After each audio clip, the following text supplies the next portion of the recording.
Well, I All suppose right, I see Mr. Cedric has abstained from his position of party planner. I guess that makes was that you, Jack Dog, who's talking?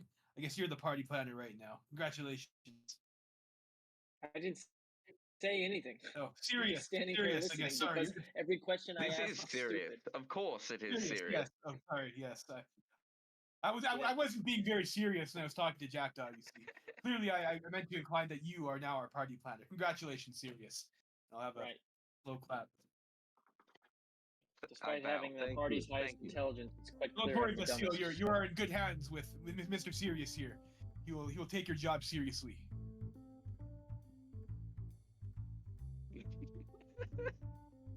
I do hope so.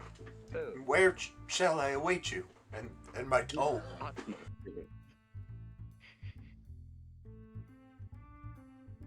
Yeah, we'll just... Where do you live? And the Candlekeep. Okay, so we'll bring it to you. That's Journey, good sir. Was it a long one? Or did you have a shortcut? Yeah, no, it is a long You journey. had to do campfire stories on your trip. Why doesn't he just stay here? Yes, that seems Excellent the idea. most prudent, Surely. of course. Yes. How much do we charge for a room, Mr. Cedric?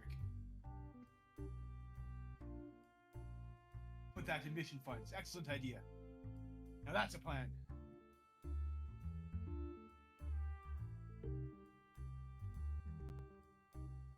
All right. So let's go case the joint.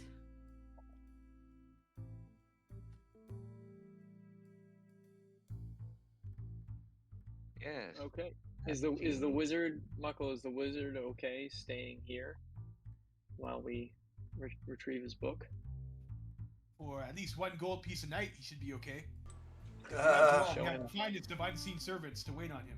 I mean, show him a spare room. No offense, but I'd rather stay at the yawning portal.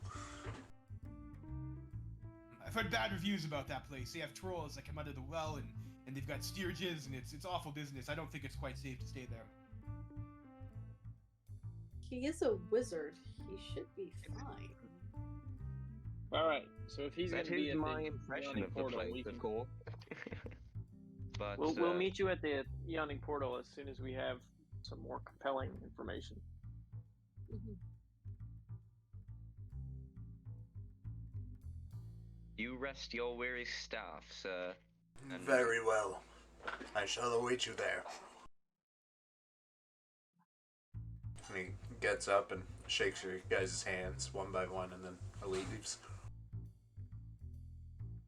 Alright. And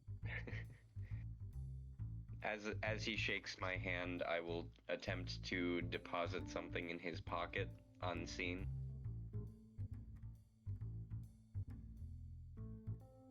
Okay. Let's go with the sleight of hand. Ooh. Oh. It looks like a blade of grass. It seems like he did notice, but he's unbothered. Okay. Since he noticed and is unbothered, I give him a quick glance, tap to the forehead, and sort of speak through my eerie token. I say, and this may be useful.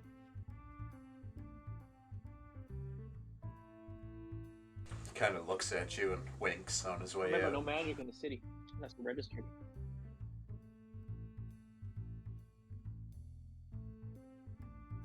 All right. So looking at that We map, go you on? think it's going to take the better part of a day to get there. Alright. Alright, so let's pack up some rations and let's take a walk. Let's do it. Yes. Sounds You know like what? a You lovely need some money. day for a Maybe- walk. Where's this? Yes. Should we get dressed properly? Well, Clothes are overrated. we're just trying to like fit in around the neighborhood, right? We're just gonna walk around it. Well, In the middle of I'd fucking rather- nowhere. I don't think it's a suburban block. I dress in finery, so dressing down perhaps may be prudent of me.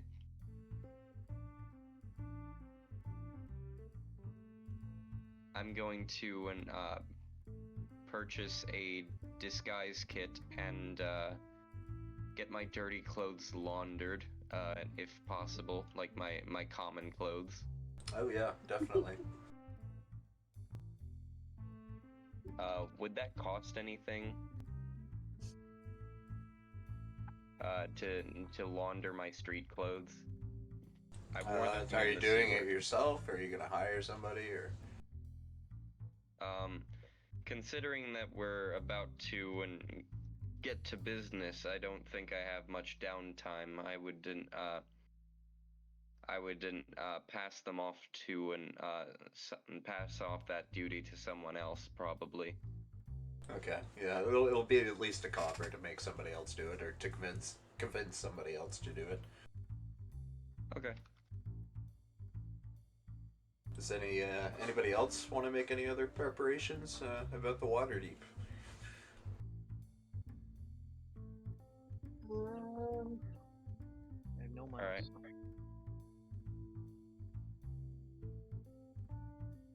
I toss a copper, and would like to look out for a disguise kit to purchase during downtime when that comes around. That one?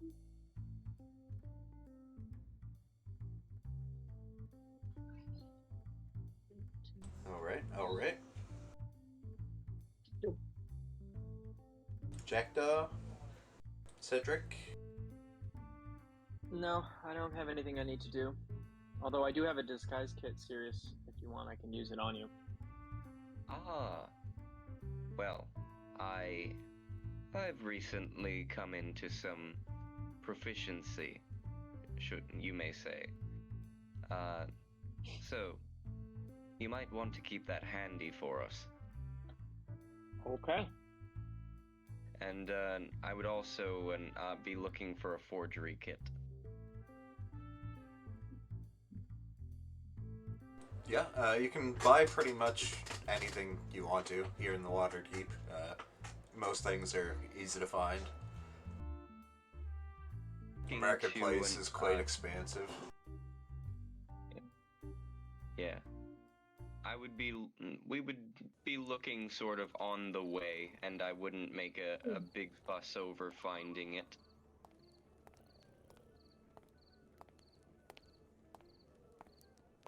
Though it may be helpful sometime soon.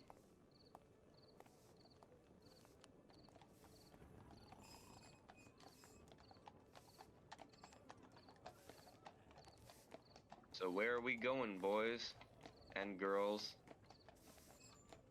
Or Well, let's head out to the mansion and take a look at it. See if we can find any weak spots. yeah, Yeah, from let's a go. comfortable distance, maybe at a cafe nearby or whatever. Just pretend we're shopping.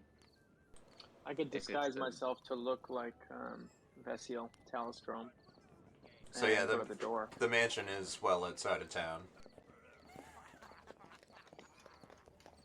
Yeah. Oh wow. Okay. Oh, outside of town. Is there like a little village or anything nearby? Yeah, pretty much that whole area is like farmlands. It's a place called the Undercliff.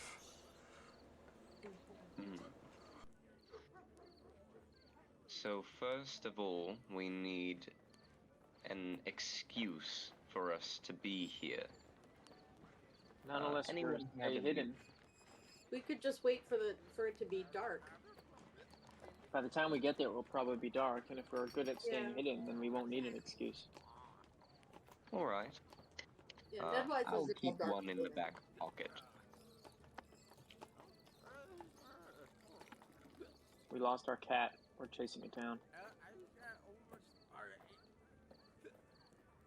It's just good to keep our stories straight, you know.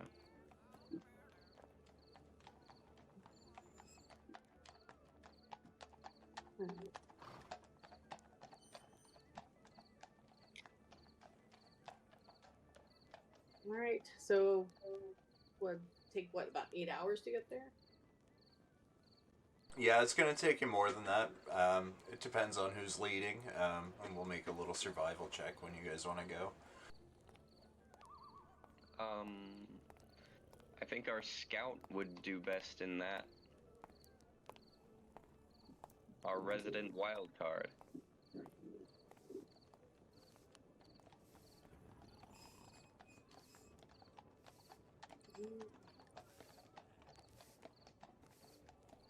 Garrett, lead the way.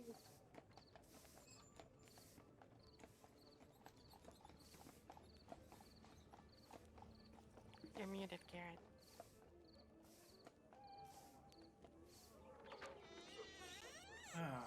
Sorry, I muted it a while back. Every time that, sometimes when Mako plays audio, I end up giving feedback through stuff for whatever reason.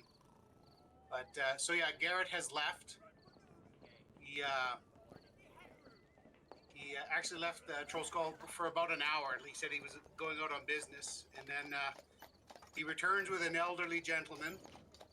And without a word, you see him lead him up into his room up in on the 4th floor there. And he returns down and looks at the group. So, what are we doing today? Who was that? I guess I'll take point then. I guess. Is it Garrett? Are we inviting friends over? That your grandfather? Well, friends. Yeah. And I've also got the psi-empowered knack. That would you feel you're allowed to. He's completely ignoring the questions at this point, just kind of playing dumb. Yep. All right. Sorry. What do I get? We go then. What are we doing? We're heading we are to investigating the mansion for Delphi points Mansion. of entry. It's cool. All right. Points of entry and points of surveillance. That's certainly the most important, I think. Okay, 16 survival, and what was the D6? Because I have psi-empowered knack, so if a 16 is a fail, I can add 6 to it. I see, very good. Right, yeah. That soul knife shit is cool. It's Yeah, no, you're good. It's gonna take you about 9 hours to get there, 9.5 at most. Do you guys want to roleplay the next 9 hours of travel at all? I think we're mostly just following Garrett, and I'm pitching in to assist if possible, because I'm following the brain. I'm not following Garrett. So we've already left. I don't know what Garrett was. We've already left. Yeah. Yeah, I'm proficient in survival, so I can maybe help with that. We already passed the survival check, guys. Am I piggybacking on anybody so we don't, because, my little bitty leg? Yeah, sure.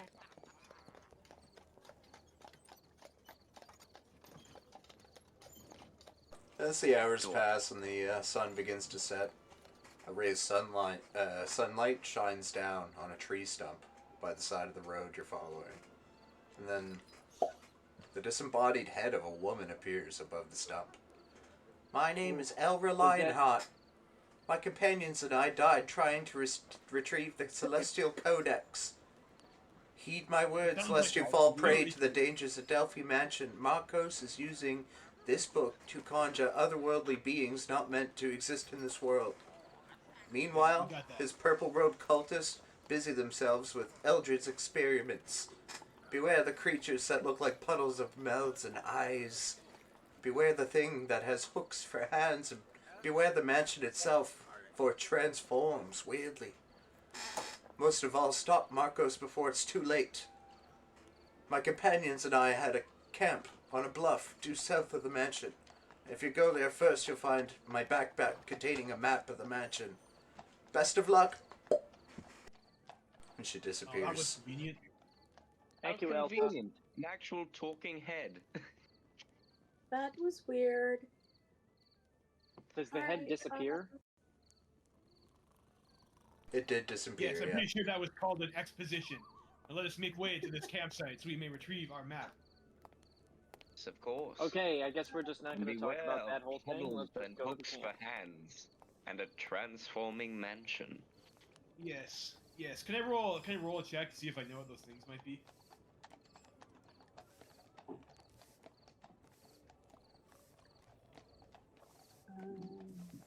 Yeah, Oh, you can give me wow, an that's actually Arcana. what happened.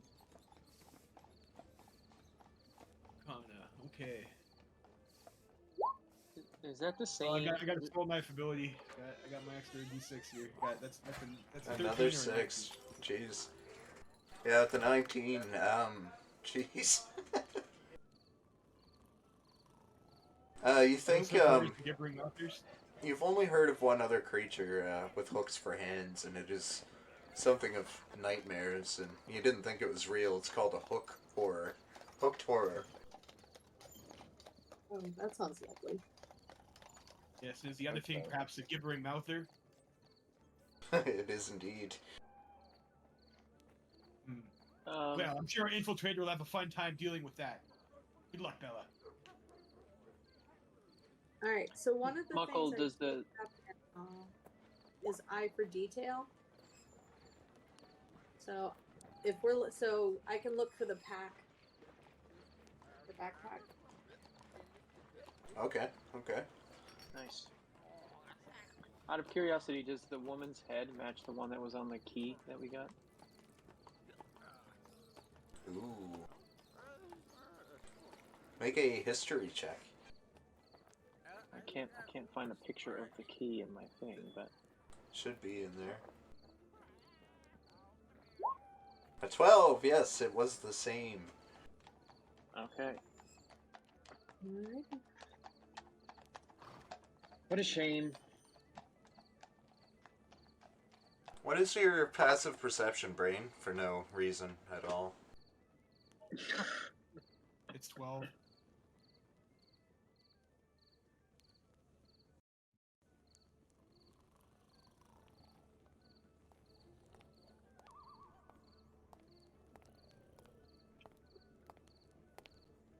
Alright, so you guys are kind of traveling through the old road, and it leads to this overgrown road.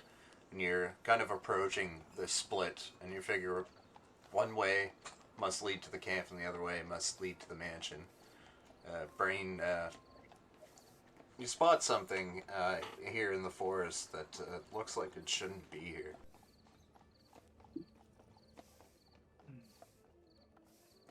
Brent, let's look over there. That looks out of place. What do we see? Is it another stump with a head on it? Oh, no. And you hear this thing kind of blabbering nonsense uncontrollably. I plug my ears and go, neener, neener, neener, I can't hear you, and run in the opposite direction. What's wrong with him?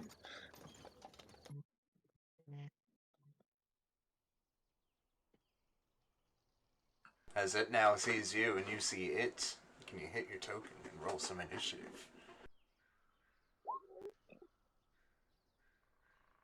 Neener, neener, neener. Is that some sort of magic phrase? It's gotta be some old ancient magic. Protection from dumbass shit I don't want to hear right now. No. Oh, I have resistance to dumbass shit I don't want to hear right now. That's good. I just see a black. Oh, you're not here yet. One sec. Okay. We decided to leave you at home the one time we need a She's murderer. probably off murdering someone, you know. Ooh. You come It's home okay, and like it wasn't a real accidentally person, kill guys. Vassal. Pops out of a stump. Vassal's accidentally like impaled with like a fork when you get home.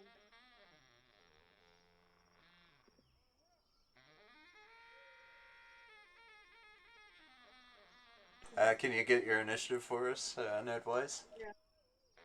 Yeah, my character sheet disappeared. Where'd it go? Some of you guys rolled really well. You can just hold shift and double click your We're all token. rogues, but their dexterity is probably all pretty high.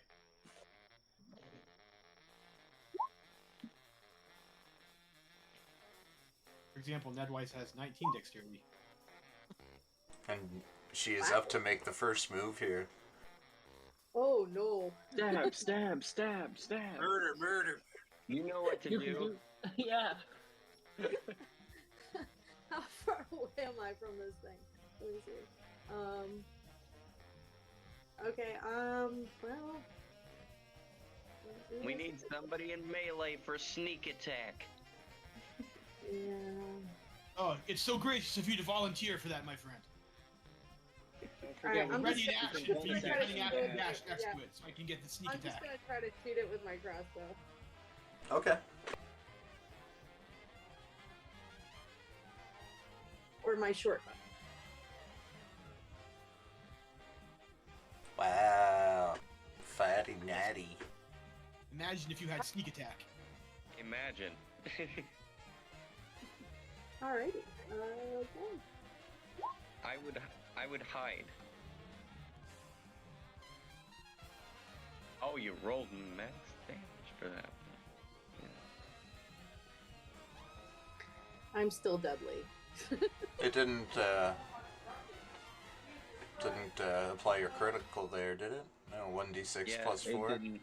It's plus 4 is the dex. Yeah, so you can roll another d6 on top of that. Sure. Yeah, that's Yeah. weird. 12. Strong. Alright, your arrow lands square in the mouth of one of these mouths that was blabbering gibberish. Alright, and now she's gonna hop. And that's my turn. Now listen to this thing. Perhaps it could be our new party planner. I will take a crossbow shot. You. I can hear a few interesting. Man! In fact, I've also rolled a fatty natty for 15 piercing damage. And I'm Wow, going we are to Popping move. off. That's a bad sign. I'm gonna go move and cunning action dash. Here. Okay. Nightcat.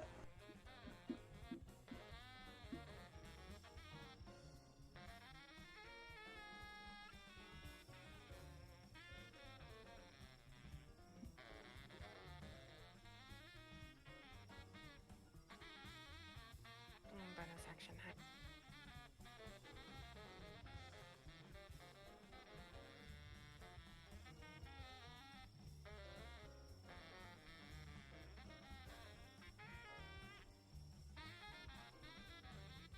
Wow, okay, the 9 will just hit. Ooh. And you were successfully hidden, so you can roll a d6 for, or was it 2d6 now, or 3? 2d6 now. Is it 2?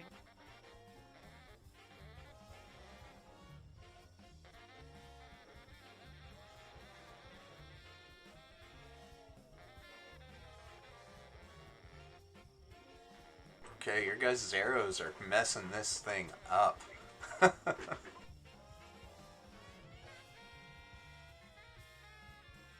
Is that all for your turn, Nightcat? Oh, yeah. Alright, serious. Step out of the bushes and dust myself off a bit, and I stride toward the creature. Let me see. 30 feet. I started out. All right, that's 20. And that 15. That's my remaining movement. So, oof. I am going to, as a bonus action, cast Hex and give it disadvantage on Wisdom checks Okay. Alright. to lower its passive perception. Yeah. Nice. All right, and then I'm going to, with my action, I'm going to short bow. I draw my bow as shadowy vines begin to encircle it.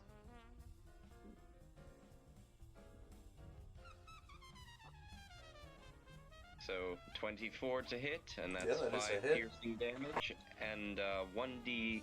That was 1d8, right, or 1d6. Necrotic for the. I don't think it's remember. It should 1d6. say The on hex- your sheet. The hex damage? I think hex Right. damage is 1d6. Yeah, it's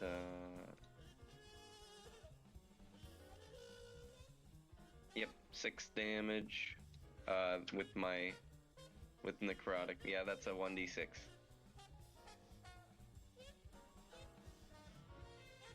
All right. So All right. I suppose that's me. That's all me. End of Okay. turn.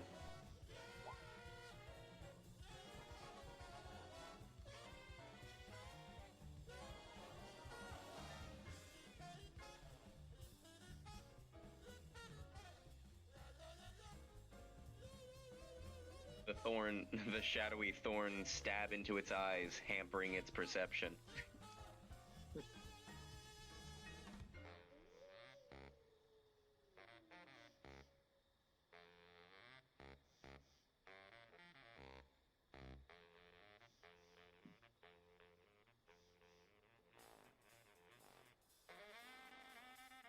Alright, this thing's kind of creeping slowly and making squishy, weird sounds, babbling nonsense to various mouths at you as it comes in your direction.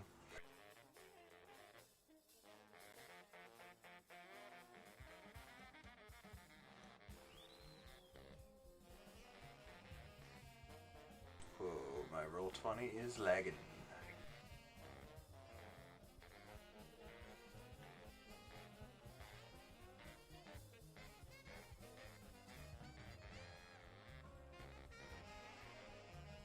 Just one sec, I gotta refresh. Oops.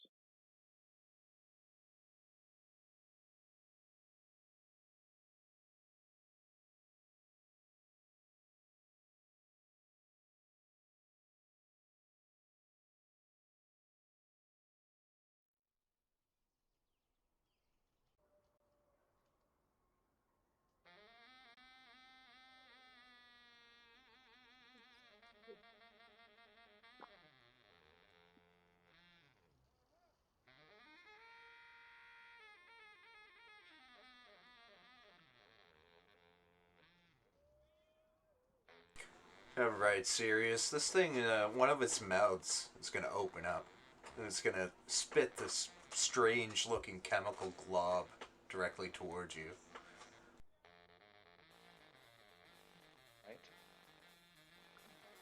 Right. Can you make a dexterity save?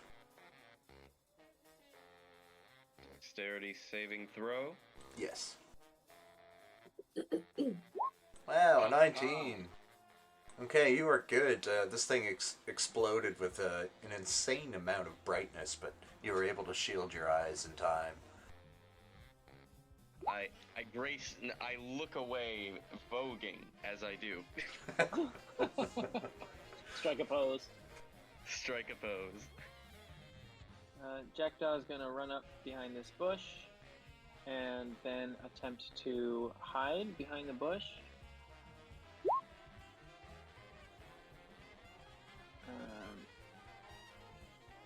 Assuming that's a success, Yeah, it is. You're good. I will fire with my short bow at the creature. Okay, that is a hit. And 11 damage. Piercing.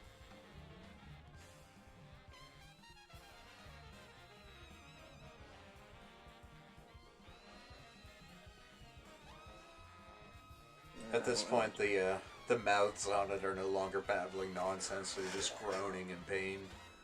Garrett, your turn. So for my bonus action, I'm going to hide while I try to do my movement here. So I'm going to kind of duck behind this bush just to get into a better position. Put him in. Just going to duck around the side of it to here. I believe if I measure this out, I'm at 60 foot. And I'm going to fire an arrow at it, of course. Okay.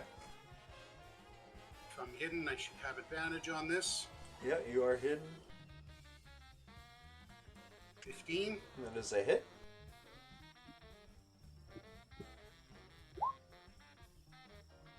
Damn. How do you want to take this thing out? Nice.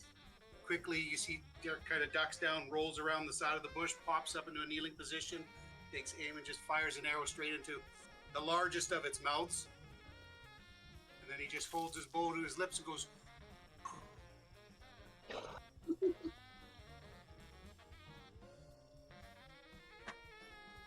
You see a little smoke coming off of his bow as Jackdaw prestidigitates a little smoke.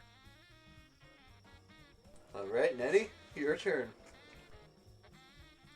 There's another one? Am I missing something? Oh. Should I do like a perception check to see if there's other things around, I guess? That is certainly an option. Okay. Doop doop. Let's see if I can.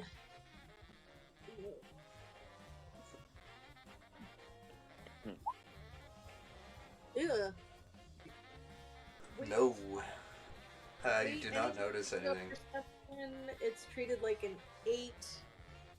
Plus, so it still would be. It's treated like an 8, so plus 2 would be 10. Anything Oh, that's yeah. 7 or below is an 8. Yeah. Because of the inquisitive. A 10 is still not enough, unfortunately. Okay. Alright, I'm like, guys, I don't know. I don't know what's going on. So I'm just gonna bonus action hide because there's got to be something out there. I'm just freaking out. And that'll be the end of my turn because I don't know what else I can do. Alright. Brain. Go 1, 2, 3, 4, 5, 6 over here, and I will also take a perception. Okay. Ooh, that'll be an 8. Probably nothing. Nothing at all. And then I will also attempt to hide in the bushes over by me. And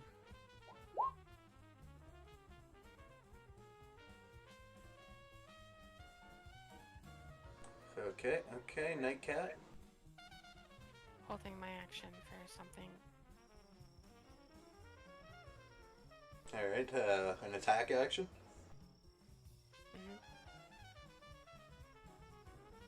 Alright. Serious. Yeah, so we're still in initiative. I'm going to yeah, just bonus action hide first. So, yes, take cover behind this tree. So there we go. Not too shabby. And I'm going to hold my action to help an attack. I can do that at 30 feet. Okay. Because of my Master of Intrigue. Yeah, Or what do you Master mean? of Tact. What do you mean you can do it at 30 feet? It means that if something can see or hear me, the target specifically, within 30 feet, then I can use a help action to aid an ally's attack roll against it. So I'm going to hold a help action against whatever cup shows up. Okay, alright.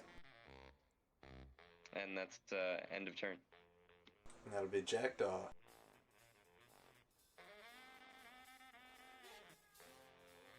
Okay.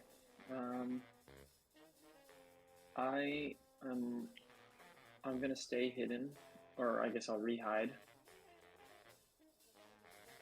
as a bonus action. And I would like to look around,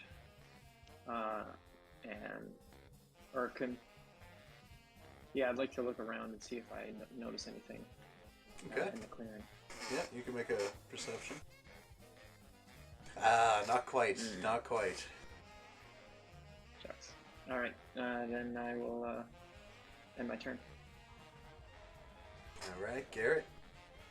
Okay. I will move and bonus action dash up to here with my bow drawn and just take a look at this thing. Just before I'm planning to investigate it, but just not this round. Something suspicious about it still, so.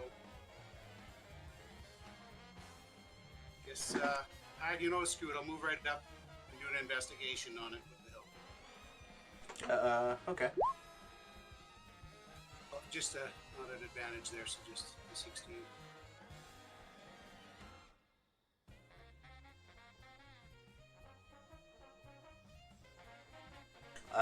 So, yeah, it's definitely not carrying anything. It's just made out of flesh, and mouths, and eyes. When you get close to it, you feel like the ground is a little bit weak and, like, spongy underneath your feet. And, yeah, that's pretty much all there is to note about this creature. You know, it's, made out of mouth and eyes, kind of propels itself by oozing forward. It has lots of mouths that it uses to, like, grab the ground and kind of pull itself. Thoroughly disgusting, yep. Yummy grass. Yummy rocks. And then you see it as it moves. Oh, Attack. Help action. Attack of the Jello. I'm going to help Nightcat's attack against it if they were preparing a ranged attack. I believe they were. Alright, that's my reaction. So I gave advantage to Nightcat with my held action. Alright, 23 is a definite hit. Attack.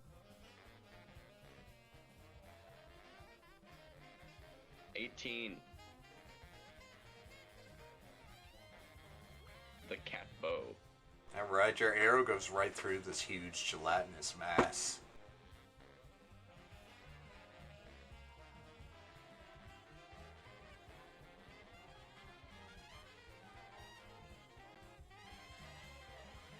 Nettie, it is your turn. oh my goodness. I want to yell. Does anybody have any fire or acid? What shoot the and- gelatinous cube with acid? Well, arrows aren't really gonna do a lot. Alright, bonus action, try to hide again, because that last time was crap. There we go.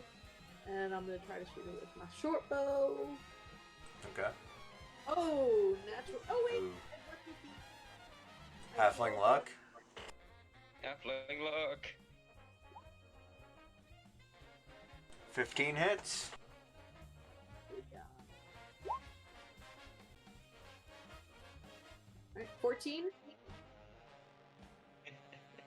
Okay, another hit with impressive damage. It's surprising how much stronger you guys are just after one level.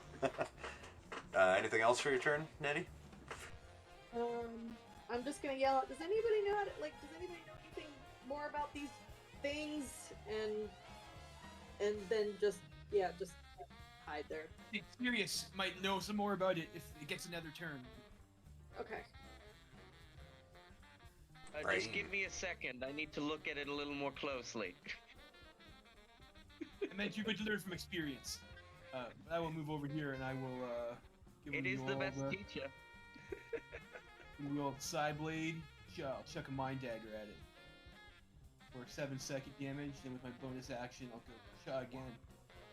Hit it for another 7-second damage. Alright, another 14 damage. Boom, boom. These Yes, if you psychic can have- daggers have a strange rippling effect on the gelatinous cube as they enter and dissipate. Does it seem to be taking damage? Oh, it does, yes. Nightcat. I would get sneak attack in one of those two Sirius within 5 feet. That is correct, yeah. You would get sneak attack.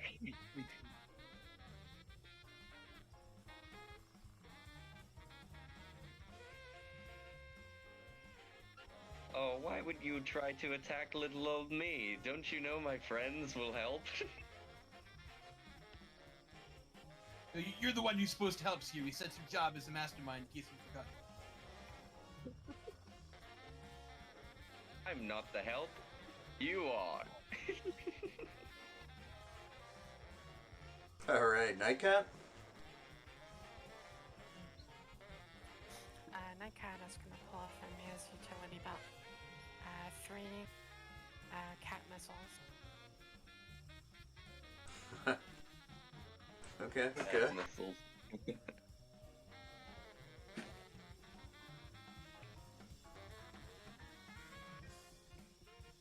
Catarangs. Alright, again, some very impressive damage.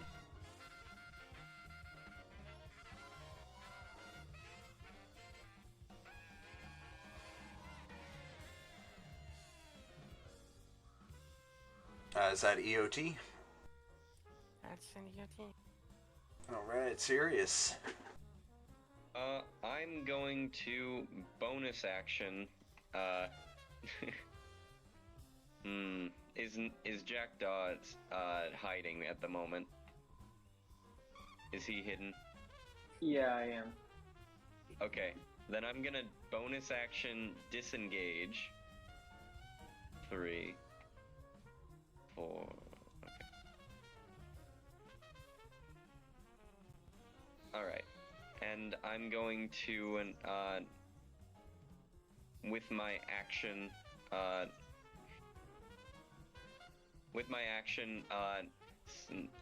aid the next attack against it. Yeah, right. And, yeah. Okay. So Jackdaw, you're up. Okay.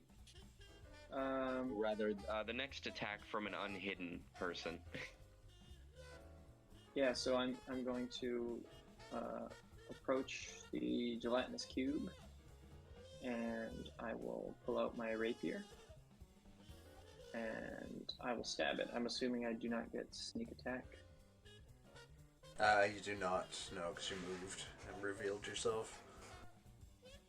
Alright, I would aid that attack then. 14 will hit, nevertheless. Okay, great. Now. 5 piercing, Okay, okay. and then I will use my bonus action to disengage and move back behind the bush. Alright. That brings us to Garrett. Okay, I will use steady aim on it since I got nowhere to hide. Okay. But I can attack it at advantage, and I will fire an arrow into it. 15. Yep, that hits. Ooh, you got the killing blow. Garrett just stands his ground there, just pulls back, fires straight into it. See him kind of shake his head. He had other plans, but, you know, things didn't work out.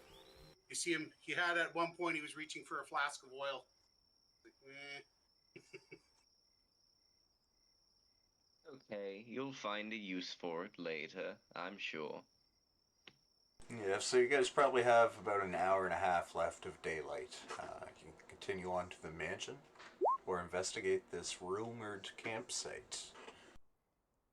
I would investigate the campsite first. Yeah, I don't think Yeah, we we want to get the mansion at night. Yeah, we need to find that backpack. Yes, it has a map. We can use that to plan our heist. Wouldn't you say so, Brain?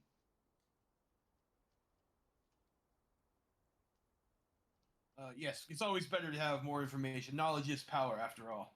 Assuming that that wasn't a trick leading us to a false map to throw us off the real game. Did you insight check the head by chance? Is this the campsite, or are we still looking Not for it? persuasive.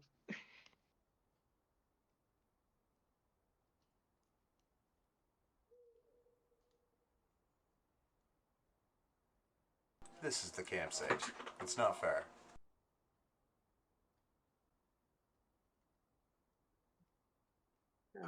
Garrett will start looking through things. This campsite seems very familiar. The sun I guess is Avengers now. always set up their camp in a similar manner. The sun is now set, and it is now just slightly dimly lit by moonlight here. I can't see anything. I am in full black. I can see nothing. Is it flank?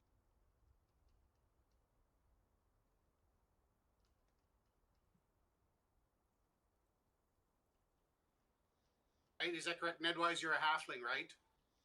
Yeah. Yeah, so you don't have dark vision.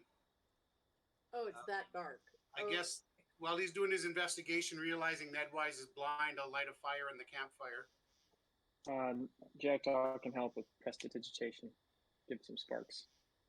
Oh, there we go. And with that, the fire is lit. You don't have any really wood gathered at the moment. You just had bits laying around to start it with. Up to you if you want to go look for some. Yeah, I'll go find some wood. Jackdaw will join Garrett. I'm gonna start looking for the backpack. Okay.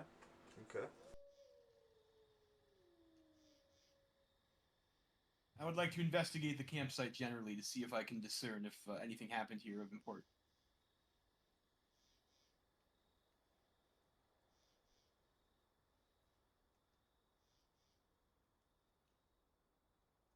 And Nightcap, what are you up to?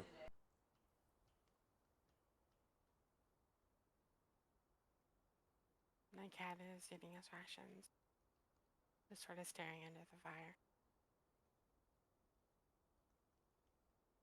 Okay. I would be workshopping different lines for if we're caught.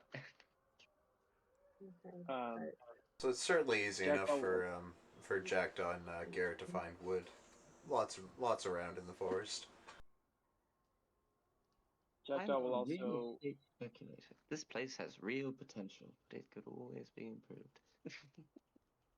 Might I interest you in a quote?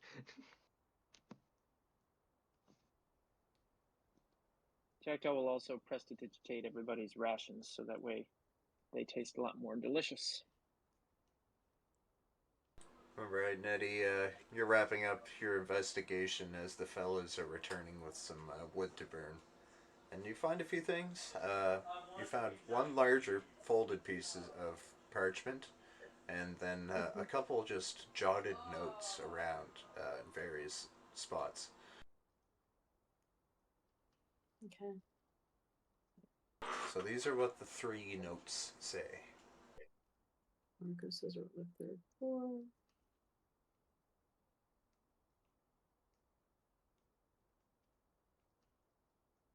Ooh, okay, that last one is real good.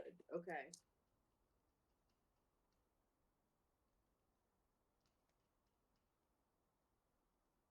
And unfolding the larger piece of parchment. Here we go. Would I know what language Cracklemar is, or if it's in reference to anything? What language do you speak? That is a very, I think just Dwarven. And that'd be a no then. okay.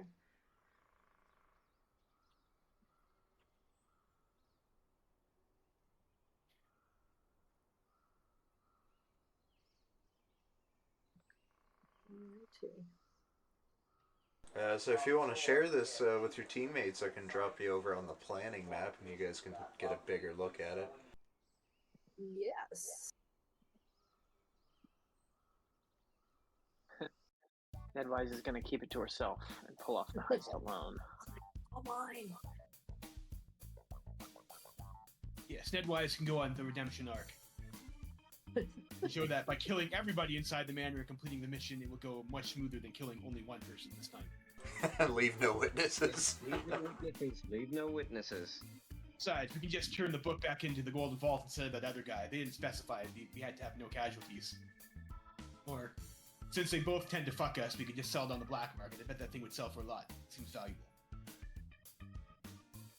Okay.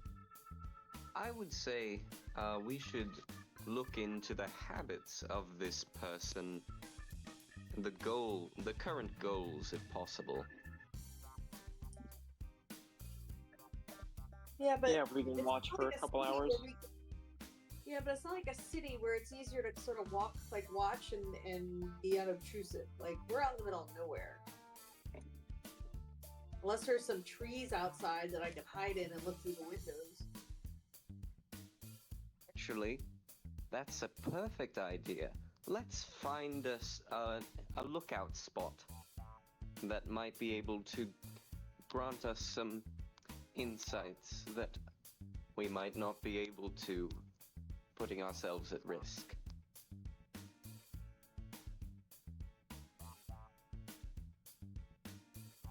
Alright. Well, so the book he uses to conjure celestial beings, right? And there's 2 rooms. There's a ritual room on the 3rd floor, and then there's some suspicious room with crystals underneath. Yeah. At least to me, both of those rooms seem like places where you could find the book, like on a pedestal, you know, Right. by the ritual stand. Yes, we need... But no doubt its current owner, well, its current holder, is going to be quite picky about his location relative to it. We may need a distraction. Yes, I mean, with with this many of us, one of us should be able to do that. But I'm noticing, like, on this 3rd floor room, there's a chimney that leads right into the ritual room. Yeah, there's Like- chimneys going down that whole side there. Right. Yeah. I can workshopping some ideas. How big are the chimneys? I mean, they're Can we probably... tell by the map? You won't know, but Nightcat and Brain are pretty good at going down in holes, right? So We got 2 small people. And then Yeah. also, the other thing to consider that I guess is kind of weird is if this chimney goes all the way from the 1st floor to the 3rd floor, where's the opening? Is the opening only on the 1st floor where the fire is, or is there one on each floor somehow? Yeah, it's on each floor in the same spot, except for the basement. But you can see it in the same spot on each floor on the right side. Right, but is there a fire pit on each level? Or is there just a fire pit at the floor? Well, no, that marks a chimney. It doesn't mark that there's a... No, that It could be that the chimney goes from the 1st floor all the way up to the roof, but there's Right, only an opening on the 1st floor. Right. I mean, we could just burst through the bricks, I guess. Your paint set. Are there any Garrett? servants in this manor? Do we know of them? If they are, they're either very loyal or undead. Likely. Or fiendish. Or fiendish. I don't know the plan. Or celestial at this point. Alright. Alright. How many we ways know can we what fuck this this up? Let's go. Anybody have an idea what this thing is in the basement? So it could be a statue or something with some pews facing it. Possibly a church? Like a little... a small alcove for prayer? Pulpit, yes.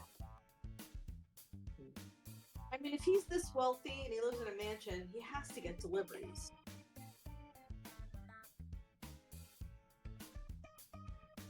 Yeah, but how long are we willing to sit around and watch?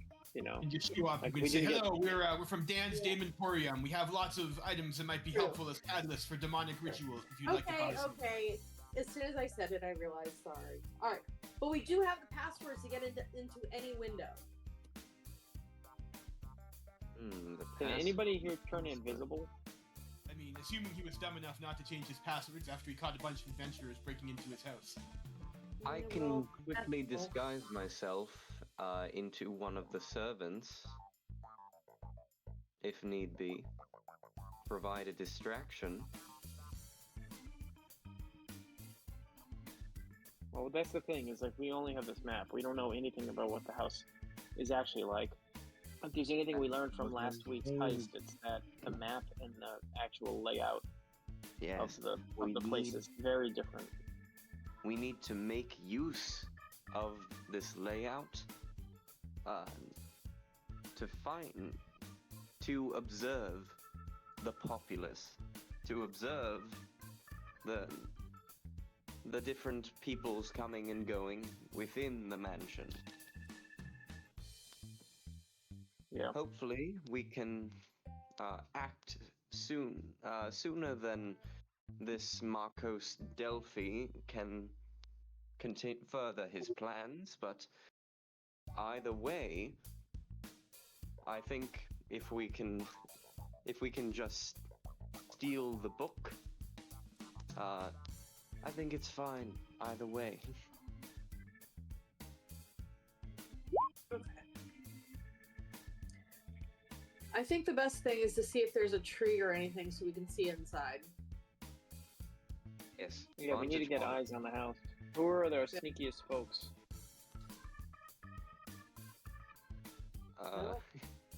Sneaky.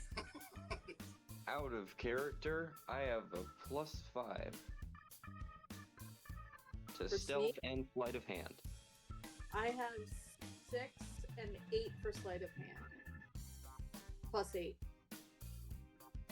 And I I'm have all about +7 looking into deception. Alright. Because if we wait until it gets dark, we could send 2 people just to, you know, corroborate what we've got on paper, see what else they can learn, and come back. Okay, so the 2 of us can sneak I can over, get try to eyes- find the tree, and look. If I can get eyes on just one servant, that would be enough. Alright, It is dark now. okay.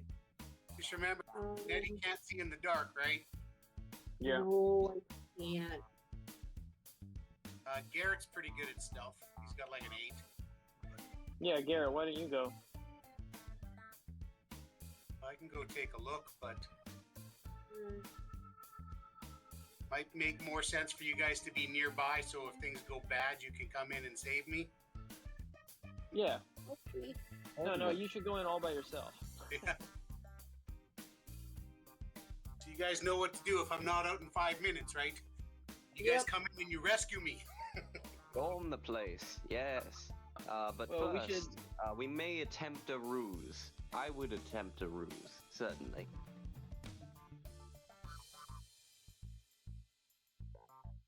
Well, I feel like a ruse is a good distraction if things, like if Garrett gets caught, for example. Yes, never underestimate the power of confusion. Alright, Garrett, get over here. Look into my eyes, not around the eyes. Look into my eyes, look into my eyes, and you're under.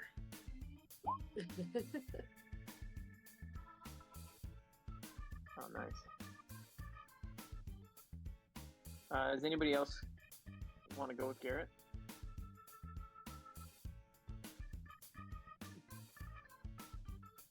Good at stealth and can see in the dark. I have a +7 to stealth, and I have dark vision. That'll do. But That'll do, I Peg. did this. But I did this last week, so if there's somebody else who wants to do it, I think they should do it. Because the difference between a +6 and a +7 in stealth is like, you know, not that big a deal. Yeah, I unfortunately do not have dark vision. I'm rather eye-catching. I'd say I should be in reserve.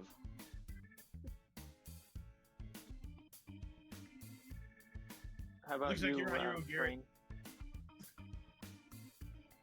Garrett, unless you want to like carry me on your back till we get there, and then once we're there, I can see through the windows.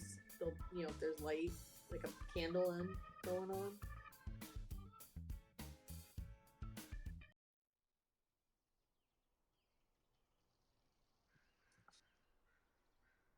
What is everyone else's stealth? Nightcat, you sound like you'd be stealthy, aren't you?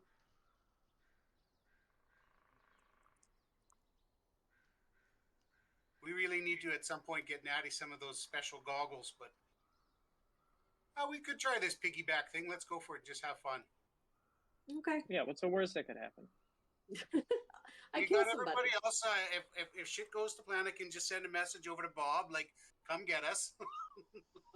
Yeah, how I don't know. far is We the could house? capture Ride in it on and your just silver use horses and save our asses. Yeah. How far are we from the house? Like, could we stay like a couple 100 feet back so if something goes wrong we can get there quick? Yeah, you're telepathic link will be good for 1 mile. yeah, you're just within that mile. Does anyone have torches or lanterns that Natty could use? Or Yes, I have a I have a hooded lantern. okay. Other option 2, does anyone have the ability to cast like a light spell now that we have a bunch of these arcane tricksters? I can prestidigitate sparks. Okay, all right, never mind. That was just a thought. Because that's always good to throw on the edge of an end of some kind of say like a dagger, and then put it in your sheath so that it's Garrett asks around as Jackdaw proudly presents sparks. Woo! Yeah. It's like my I birthday. have Much magic. candles. I have a tinderbox. I have a hooded lantern.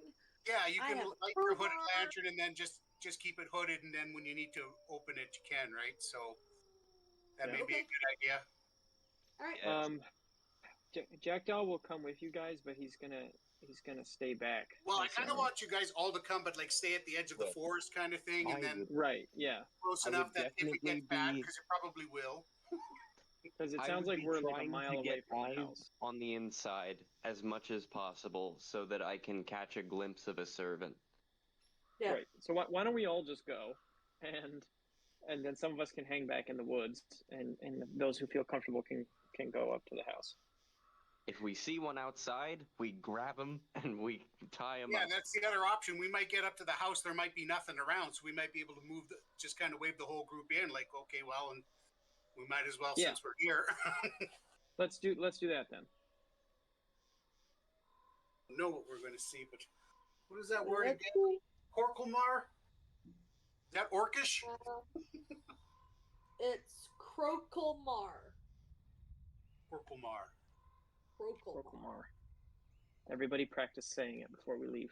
Krokelmar. Krokelmar. All right, I'll climb on Garrett's back. Krokelmar.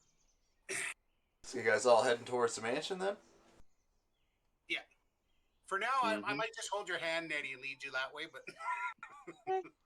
Look like a little toddler next to you. You walk like give or take an hour. Nettie, don't stab first this time, okay? I punch you in the leg. So the party will walk for about an hour, give or take. The mansion's in pretty clear view the whole time, whereas like the trail that you're walking on kind of ends at a clearing, and standing alone in this clearing is a 3-story mansion. It has alabaster walls and windows on all 3 levels.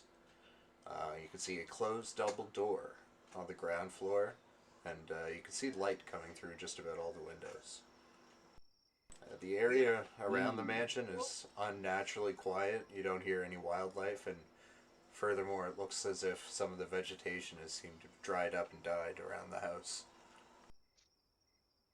Oh, not good. I guess since that took an hour, I'll spend a die to do mind meld with Garrett again.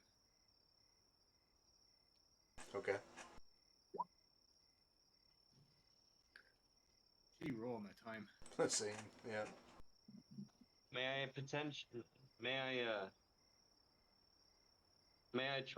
attempt a perception to catch a glimpse inside of of a passing servant. So And then are there Sorry. Monk, is there any trees or anything outside of, like, even though, like, if all the vegetation is kind of dead, is there, like, a large dead tree, like, near the house? There's not. For about, looks like a 20 to 30 foot radius around the house is all dead and withered. Damn. Okay. I was going to also recommend, why doesn't Natty take one of the sending stones, and then someone else other than Brain, someone that's going to be with him, perhaps, either Nightcat or Jackdaw, take the other sending stone? Since I can psychically communicate with Brain if she can sending stone someone else, just in case. Yeah, I can take it. Okay. I can also cast message, so. Ooh, I even guess better. it works one way. All hopeful, yeah. No, isn't message when you can send it, and then you say you can reply to this message, and you can get one reply back? Yes, but I have to It also only has, like, I think, like a 100 or 120 foot range. Yeah. Do you have to have visual line of sight with them too? No, because you point You can go around corners. It'll As go long around as you corners. know You where have they to know are. where they are. Yes. Right. Magical silence, 1 foot of stone. Yeah. All that. Yeah. Okay. So as long as you know us and we're within your range, you can hit us with that. Okay. Good. So we got lots of options to try to communicate this time. That might help. Yeah. Yeah. All right. There's the drift globe as well. Well, Garrett's in still terms of got light. that ever smoking bottle. Checks. He's got a couple of Molotov oil flasks. But Nettie, you should take the drift globe if you don't have dark vision. Obviously, Okay. it might be a bit inappropriate for this format, but Right. Maybe you never once I know. sneak in, if I'm in a room, I can use it. I guess on that note, Maki, are we allowed to craft items like Molotovs? Like, can you do, like, the caltrops in a jar, ball bearings in a jar trick? Or are you doing raw items only? I'll let you craft some things, but, like, within reason.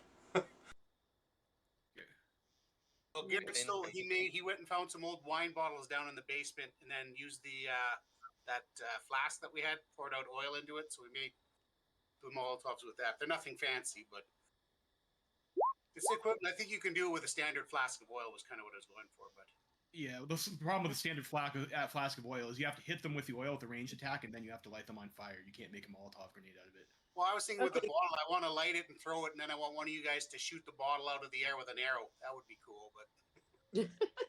Oh! Can we get the house first before we start, like, figuring out how to kill things? Yeah, we're just getting sidetracked by our gadgets.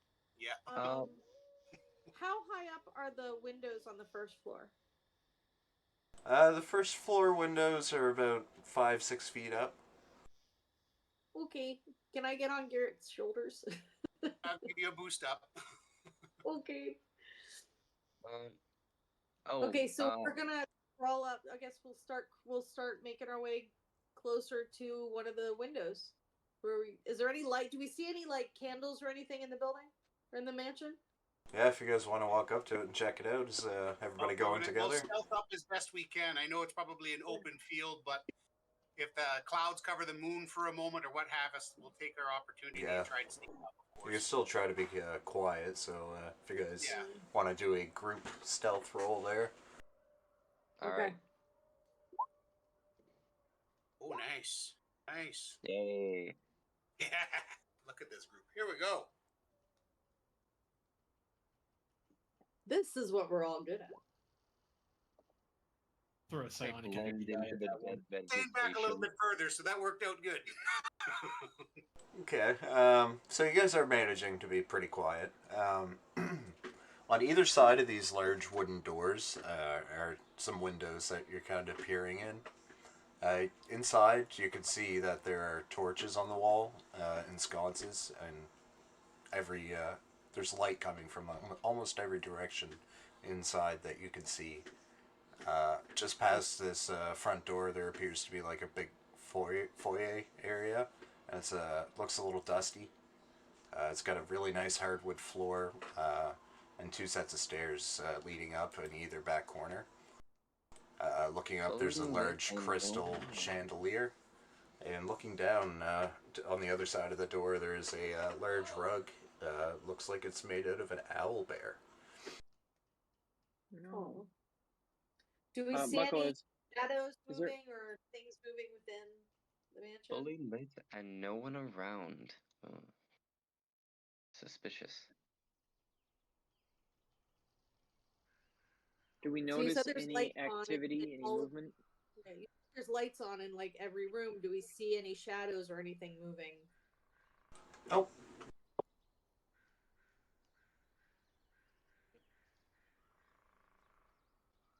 So there's no servants, no nothing in the building, in the mansion. No, not that you see. Okay. Do we Quite notice any sufficient. like footprints or tracks on the ground? Yeah, so if you just kind of look around at the dusty areas, so it's mainly dusty in like corners and stuff, it looks like this place isn't cleaned often, but it is well traveled. Can we tell what made the footprints?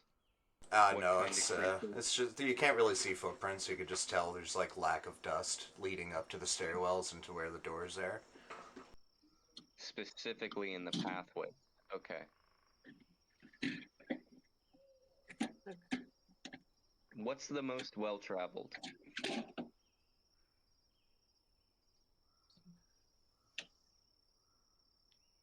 The most well-traveled appears to be the door leading. It's kind of like on the north side, the northern wall of this grand foyer. The northern wall. Yeah. Is there? Sorry, Muckle. Is there a map for the where we are right now? There is, but I can't drop you there until you step inside.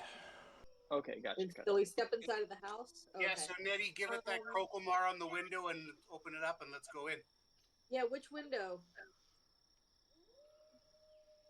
Should we east side or west side? Should we sit close to the fireplace, see if we can curl up? We're really, I think our target, like we said, we want to go to that third floor. We figure his room might be there, but to be honest, if this guy's casting spells and we're looking for a book, I'm leaning towards the basement being where we're going to need to go. But Right. Could one of us climb up to the roof and try and get down the chimney? Or is that too crazy?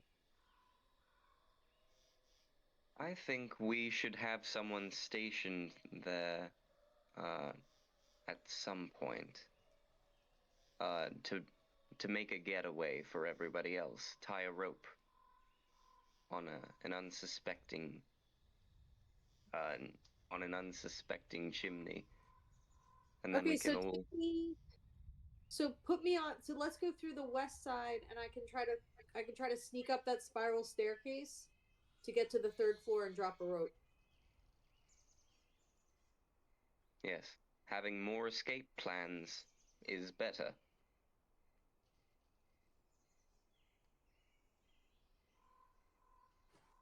Yeah, so that window right by like the circular stairwell, that's the stairwell that goes all the way up and down, right? yeah. Yeah. So from the map, it looks like that'll also go down into the basement and the rooms further down. So the window right like on the northwest side, right next to the stairwell. Garrett, I'll be like, lift me up, and I'll say the password.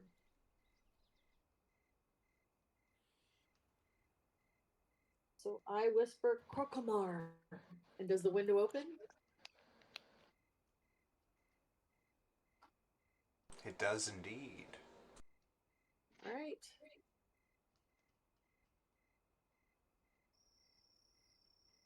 All right, so I'll clamber through and. Yeah, I'll come right behind her. Move up the stairs. Alright, so you climb into a room. Up or down? It's got really nice wooden floors. Once again, a little dusty in this area. You feel a cold wind descending from this tower staircase. Okay. So I just whisper to Garrett, up or down, up or down. Let's go check the third floor first. Garrett has his bow out and knocks an arrow, of course. So. All right. So we'll start heading up. the stairwell. This looks like the up direction. I don't know for sure.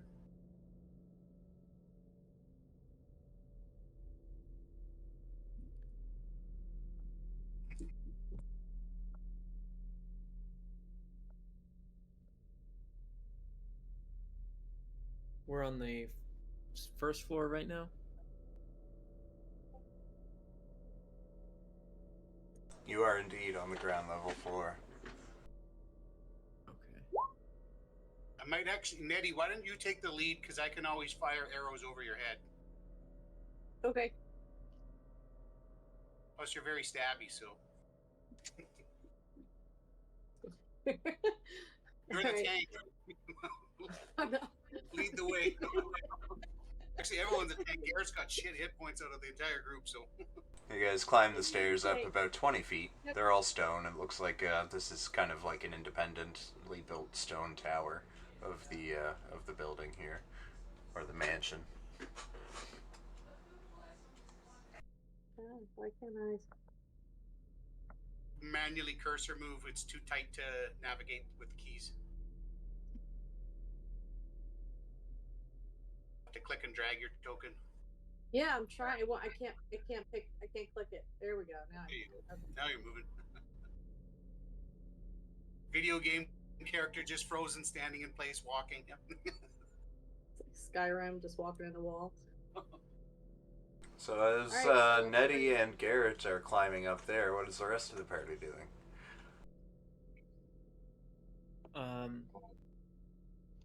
Can I take a careful listen now that we're in the house and see if I notice any sounds of movement or life beyond my two coworkers upstairs? Yeah, sure.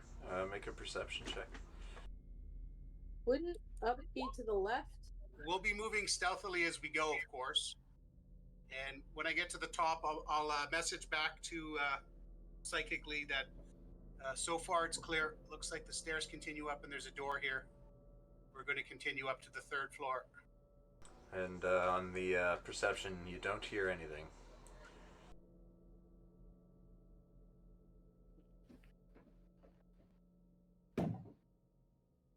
Alright, so continue up to the left, right? To the 3rd floor. The stairs actually go back down on that side. Oh, okay. Oh. Well, we're trying to go up, so wherever we need to go.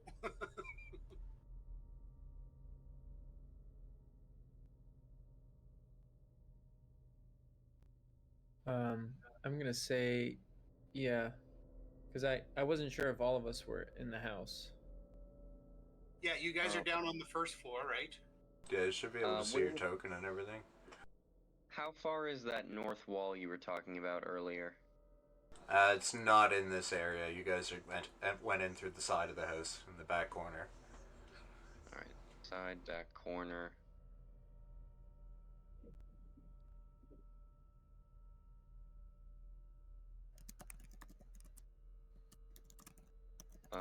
Where's the... Elra's map. Okay, there we go.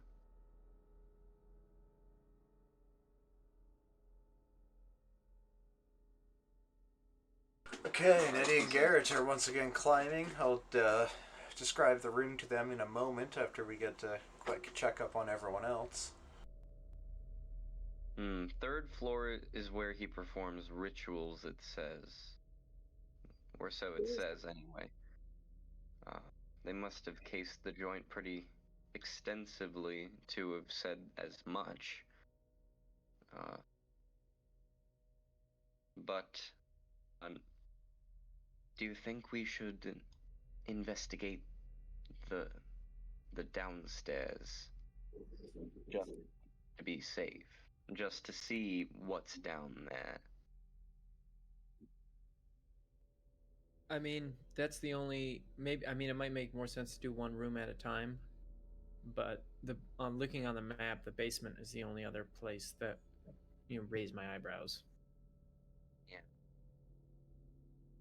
But maybe it'd be better if we don't split up and we Yeah, are you psychically communicating that question to Garrett? Like, No, sorry, I'm talking to Nightcat Brain and Sirius. But I can quickly message one of you. If I'm part of that, it said proficiency bonus. Who's subject to that psychic link? I think it was just Garrett and Bob. It was Garrett. It's just Garrett and Bob. Garrett and Bob. Okay. But I'm just speaking to the people in physical proximity. What do you guys want to do? Do you want to hang here? Should we go up and join them, or should we split off? I don't know. Isn't Sirius the leader? Perhaps Sirius should be providing us the instructions. I think that while the other two are busy upstairs and securing our exit and taking a glance at the most commonly used rooms, I suppose, probably doesn't leave the third floor much these days. Perhaps we could investigate around within a floor of them. Okay, so the second floor? I would Is that say what you're suggesting? Yes. Okay. We'll be near enough that we can join them should trouble arise. Okay, it does seem that the second floor, at least the middle room, is has an opening to the first floor. Like there's a room on the first floor that I think has a high ceiling. So we just have to be careful about that. We might walk into a room and find that we're exposed. Well. All right, lead the way then. Second floor. All right, second floor then. And it's up. Is it up here? Oh. Just stay where you're at. Okay. Oh. What do you move?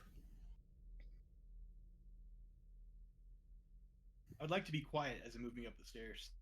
Yes, we are all moving stealthily. I should say that much. Everybody should be on high alert, stealthing and using perception as best they can, right? So. Yes. I will, since I'm taking the lead, I will attempt a perception at the top of the stairs. Okay. To see what is around. That's my stealth and perception. Nice.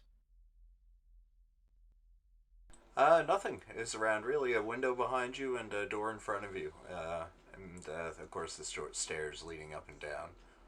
You can hear that Nedwise and Garrett are at the top of the stairs, and they are stepping into a room, which I'll describe now. What is This that room... thing in the middle? Give me a sec. This room here, you're on top. You're on the third floor now. The stairs don't go up any higher. The rubble lies scattered across this floor, and it looks like part of the roof has collapsed, revealing the sky. Perched atop the rubble is a hunched figure wrapped in a cloak. It gazes at the sky, and it's either unaware of you or doesn't care that you're there.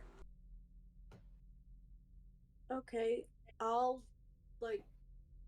tap Garrett and I'll just point to the door. Let's go in the door. Garrett immediately sends a psychic message down below to Brain. There's a hunched figure up here at the top of the third floor. It's looking away right now.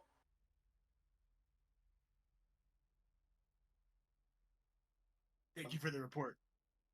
Tap Nettie, and I'm going to try to stealth past it, heading over to this door.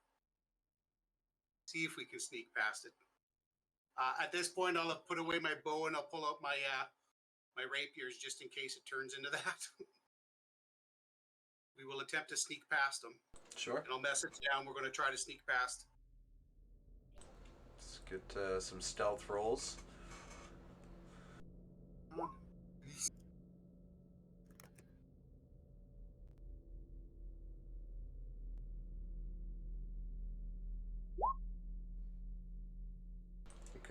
Okay, so you make it to the door, and I'll just get you to hold up at that door 1 second as we bounce back to everybody else.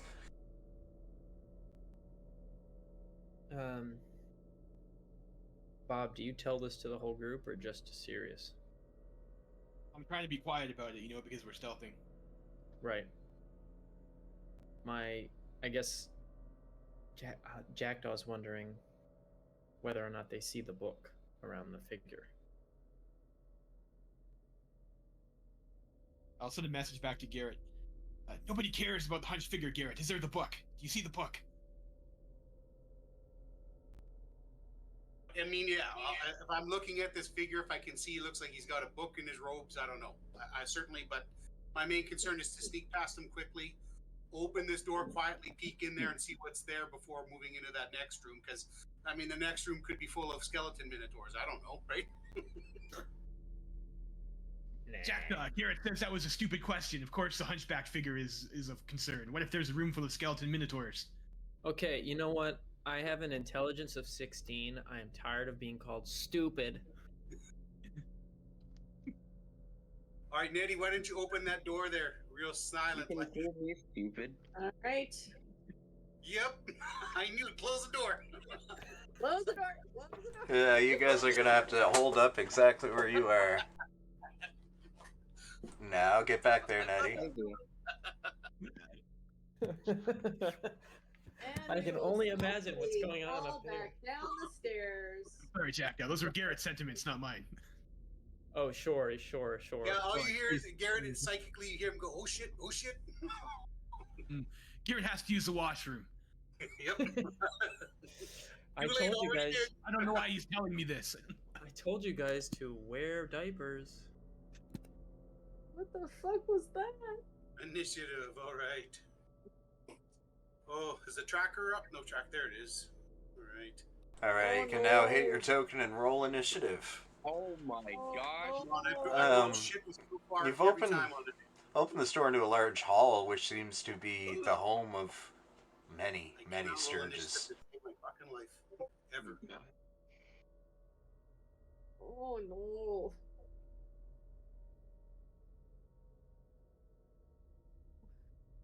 They immediately notice you open the door and start screeching and squealing. Alright. Maybe I should have gone assassin, then inquiry. Alright.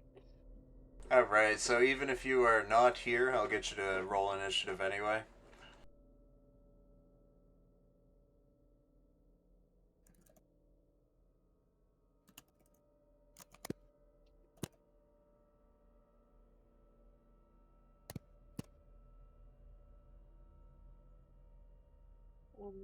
I'm like, Garrett, tell him to get up here. Garrett, tell him to get up here.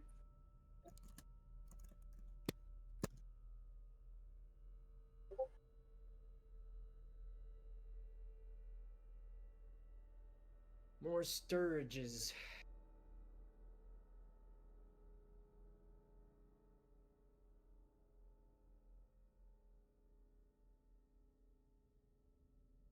Alright, a Stirge is going to drop down from the ceiling it was hanging upside down on and begin flying out towards you guys.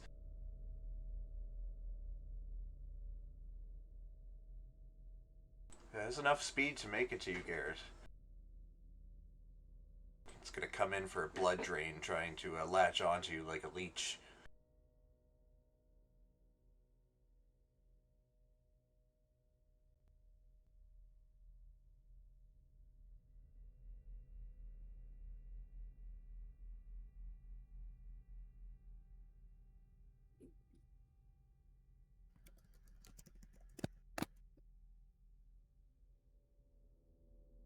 Okay, that was an 18 to hit. Well, that's a hit, yep.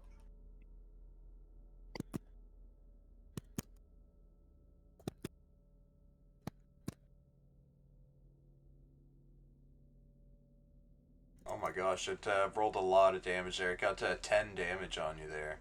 Oh no.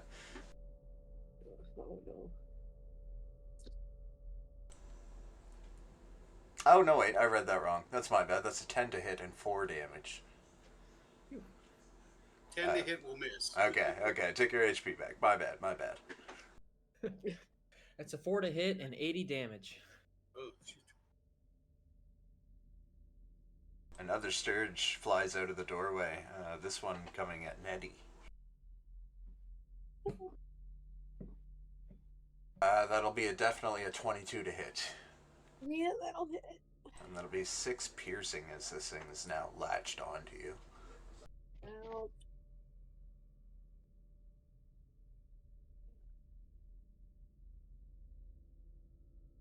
Jackdaw, it is your turn. You can definitely hear some combat coming from upstairs. Okay, great. That's what I was just going to ask. So in that case, I will make my way upstairs. I have 25 feet of movement. I don't know how close I can get me. I can't see, so...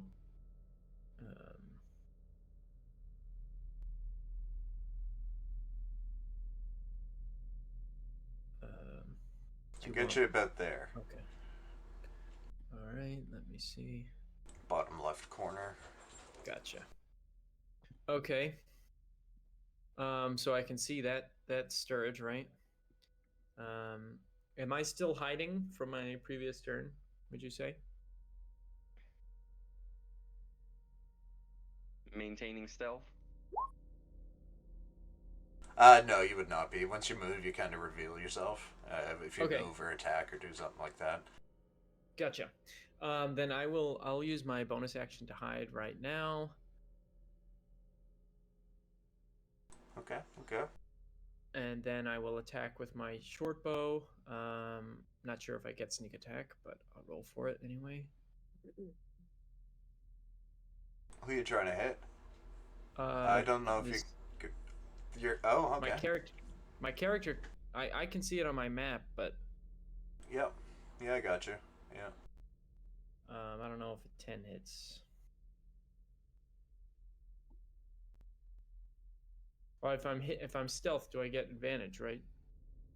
I guess it depends on whether or not a 14 is enough to hide.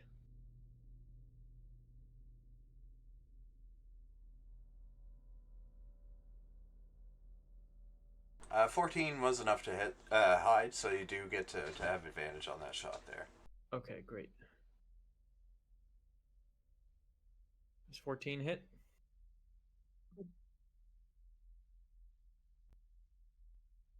Uh, 14 will not. Your arrow does hit. It sinks into the back cloak of this creature, and it, although it doesn't seem to penetrate. At this, the creature kind of slowly stands up and jumps into the fray. Oh, it just occurred to me what I just did. Oh, shit. Thank you very much, everybody. I'll be doing autographs after the show. You're welcome. So stupid. I'm sorry. You know what I should have done? I just forgot about this ability here. When that Stirge came up and attacked me, as a reaction, I can move half my movement rate away, right? So I would have retreated down the stairs. Well, thanks. All right. Next time, you gotta do that before your turn's over. Time to run. At this point, Garrett, if he came around the corners yelling, "Run, everybody, run!" We're not going to live through this. I just saw the other token. Oh no.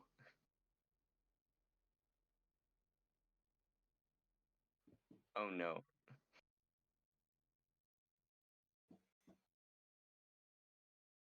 Okay, this creature is going to stand and slowly remove its hood, turning around to reveal itself to Garrett.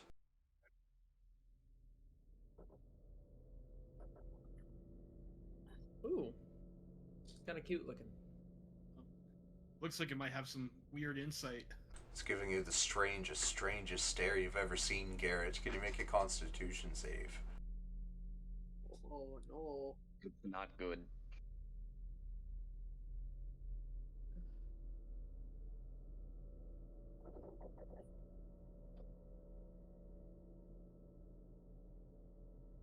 Okay, you felt some strange feeling of dread come over you, but you shook it off. You're good. You're good.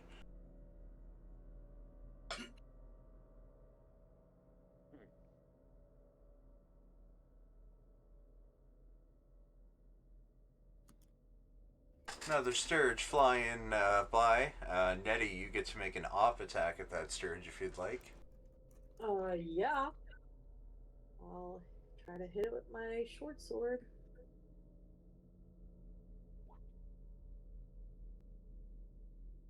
Ooh, a 13 will miss. Just. Damn. Okay, they have much higher AC than the other things we fought.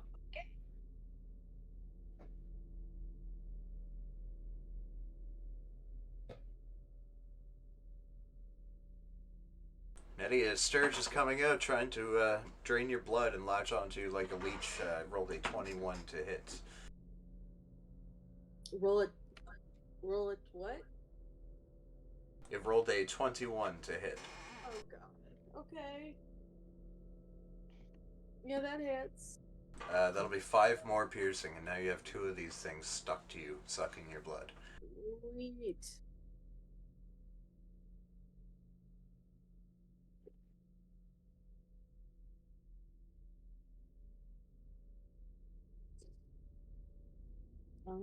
Garrett, this one is coming for you with a 23 to hit.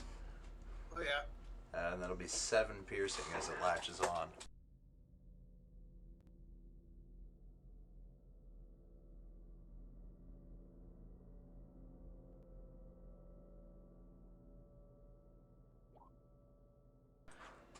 Nedwise, it is your turn. Bonus action disengage. And I'm gonna run. Run. Probably as far as I can get. Alright, let's see. Well, you're small enough you can run past me and jackdaw down the stairs. Okay. Alright, that's all my movement, I think 25 feet. You have a bonus action to dash too. She disengaged. Oh, disengage. Is this a And as your disengage? action, you can dash. Okay. Yeah, okay. Keep running. These things have a. I don't know if we're going to outrun them, but we're going to die here, so we got to Alright. at least try to run because we can't fight this. Alright, so keep running. That's all I'm doing. And that's the end of my turn.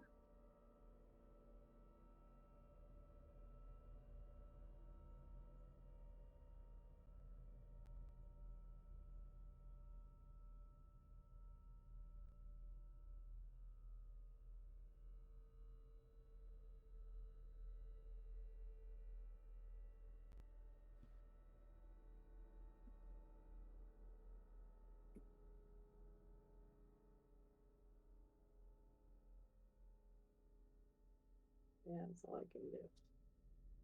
Yeah. Okay, a bunch of Stirges just came out of the room, and now it is Garrett's turn. Okay, so for. I am going to bonus action disengage. I know there's one stuck to me, so it'll come with me. That's fine. For my action, I'm going to throw down one of those oil flasks right where I'm standing to light like a fire in that spot. As I then run down the stairs, my full 30 foot for my movement after that. So I'm trying to put fire right there, blocking our retreat if we can. Got it. Alright, just step 1 space back so you're not ending on the same spaces, Nedwise. Okay.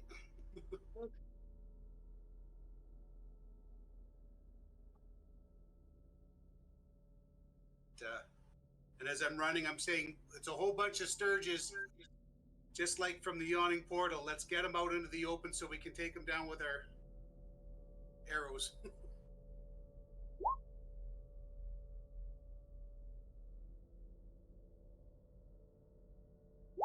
And finally, Brain. Let's go. Well, my friends, it looks like our friends are having a distraction up there. Should we take this opportunity to save our own ass, or should we go up there and help them? What say you, Sirius, as party leader? I would say we should use this opportunity to They said there was a strange figure up there, or they didn't.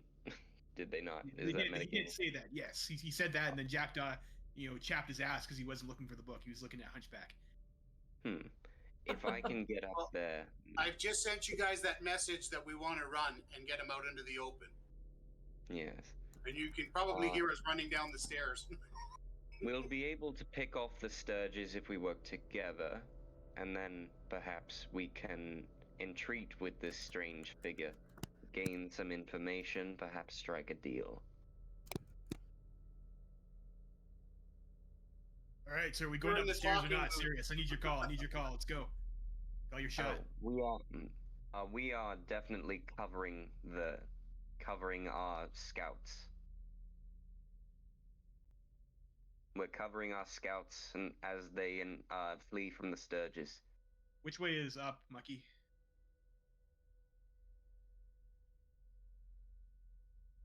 Three, 4.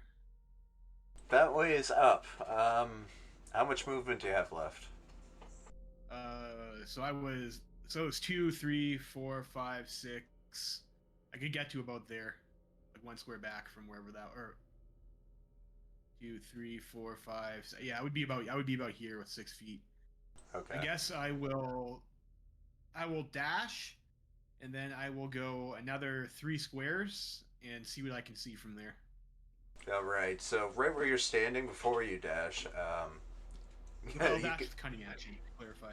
Yeah, you see, Nettie is kind of right there on the stairs with 2 Stirges attached to her.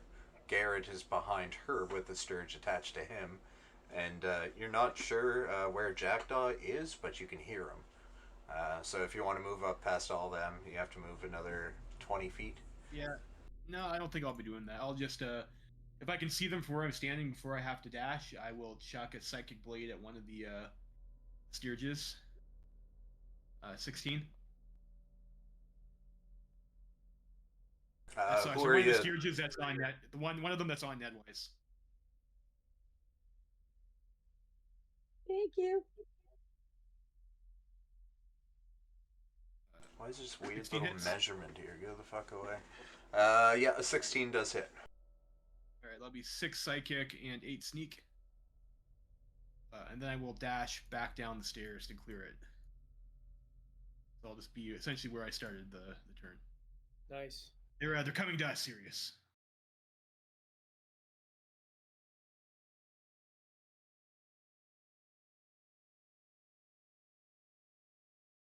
Nightcat will go secure the exit. So I'm going downstairs.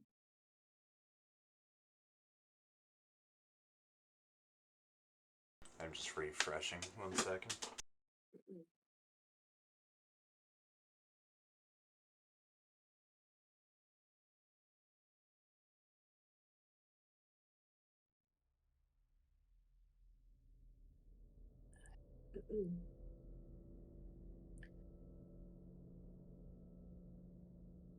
Alright, I'm back.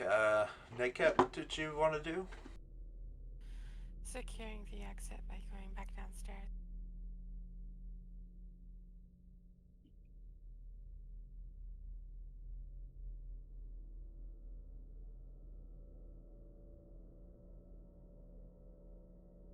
Alright, I think if you run, you can get almost to the end of the stairs here. You'd have to dash to make it all the way down if you want to.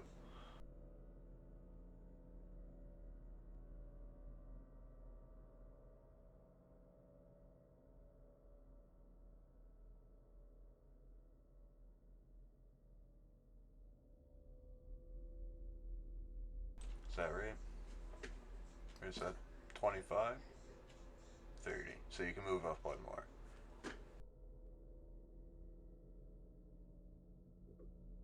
Which is basically right on the halfway mark, going down to the next floor. Yeah, I'll dash. Alright, I moved you on over to the first floor.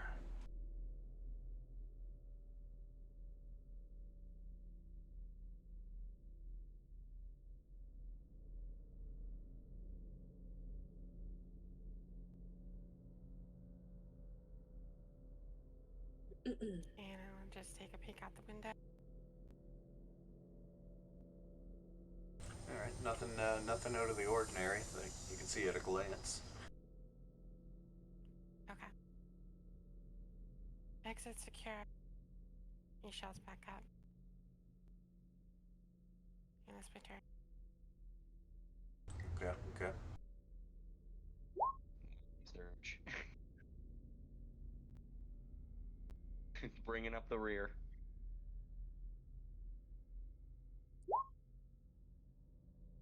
Right. So, when our friends will be able to escape the brain?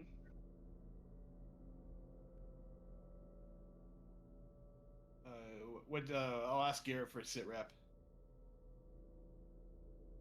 Running. We want to get these in the open and shoot them. It says they're running. Are you running away from the stairs or towards the stairs? At least a dozen of them, or maybe more, plus some kind of weird creature. I will assist the effort to escape. So, and I will. All right. So this is up.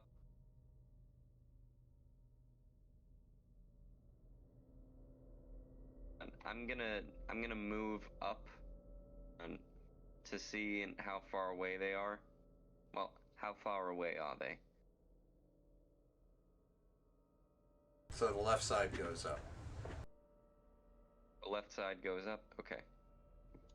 I'm going to station myself and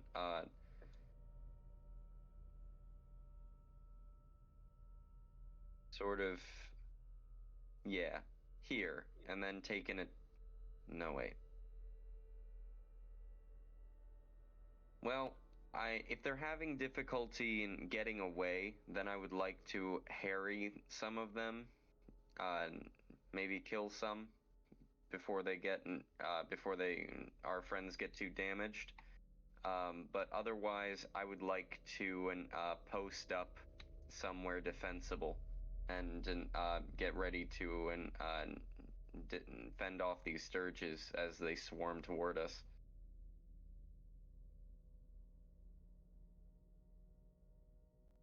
All right. Do you have any movement left, or? All right. I'm going to ready my action to shoot my bow, or yeah. Ready a bow shot and as far up as I can line something up. And I do have more movement, and So if you 15. move up another, like, 2 squares or something, you can get a melee attack on the remaining Stirge on Nettie. Oh, okay. Then I have plenty of movement. I can do that. So here? Yes, correct. All right. Then I will draw my rapier and my dagger, and I will attack the Stirge. All right. That was with my rapier. I missed. Yeah, that was a Now with my miss. dagger. Now with my dagger, I'm gonna do a bonus action, two-weapon. I'm gonna do a two-weapon fighting. Unless you Alright. have the 2-weapon fighter feat, you can't do that because rapier is not a light weapon. But I can roll 1d4 now and get sneak attack. Just taking off my dex bonus, right? Just on the offhand attack, or? Yeah. I think you could do that, right? You don't need the two-weapon, it's Yeah, the no, two-handed. you need to have the action. dual wielder feat to use a rapier and a dagger. If you have to attack with a light weapon to be eligible for 2-weapon fighting, and a rapier is not a light weapon, so rapier and dagger doesn't work unless you have the feat. Okay. So Oh, that's true. Yeah, you need like 2 daggers You would also work. can't draw 2 weapons because you only have 1 item interaction. Yeah, that's true Okay. too. Yeah. Good point. Never good point. mind. Then I will I will be standing there, and as a bonus action, I will help any I guess help the next attack against that Stirge. Would I have to choose a specific ally, or could I just help the next attack?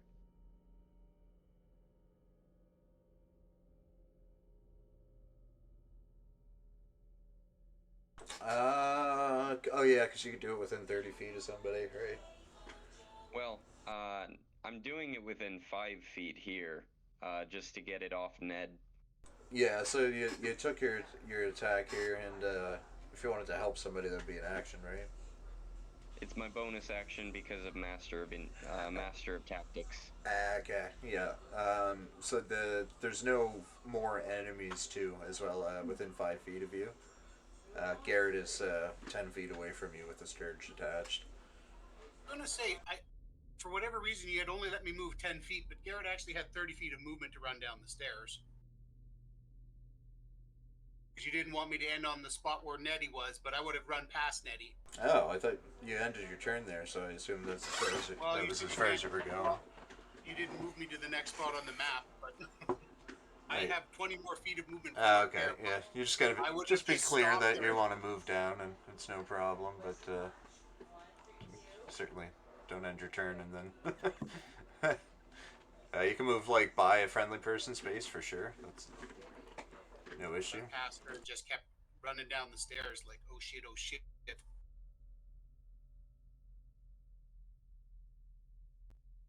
Right. Yeah. So does Ned have one attached, and they both have one attached to them? No. Well, I disengaged, so. Yeah, but it's stuck to your body. They're stuck to us.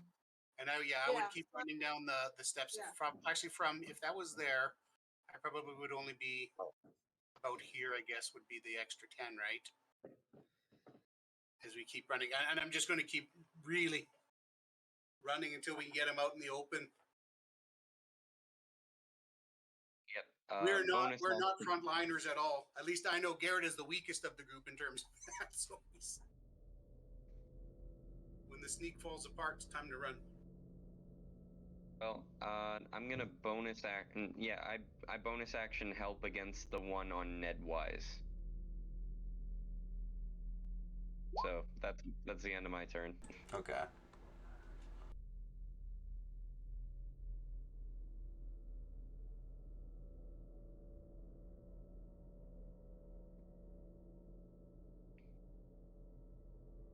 There we go. This Stirge is coming for you, Jackdaw. Yeah, I'm ready. Hopefully take some fire damage.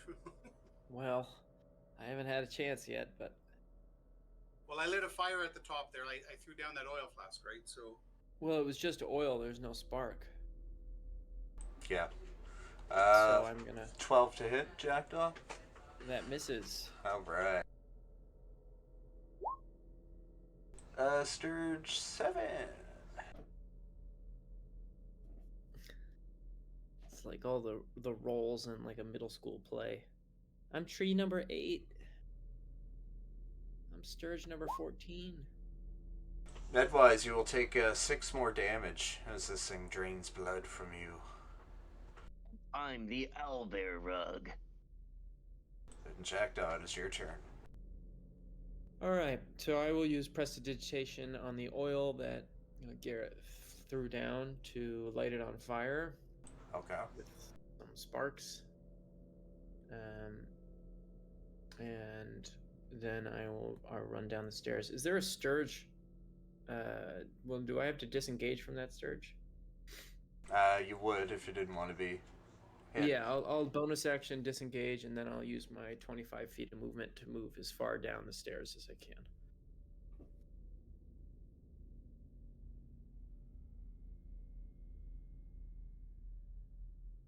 I think it's this. I guess it's this red block here. I'm not sure. A red blob. Whoa. There we go. Great. Nothing like stealth to light a house on fire, right? Sure, this will go great. Yeah, so 5 squares, 25 feet down the stairs as much as I can go.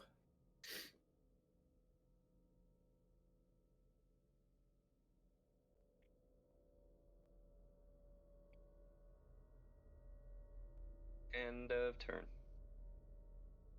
Yes, I just don't want to move. You're not going to be able to make it past everybody to end your turn. Okay, I'll just move. I can't seem to control my token, but I'll just move one down so I'm next to Nettie. I might have to refresh here.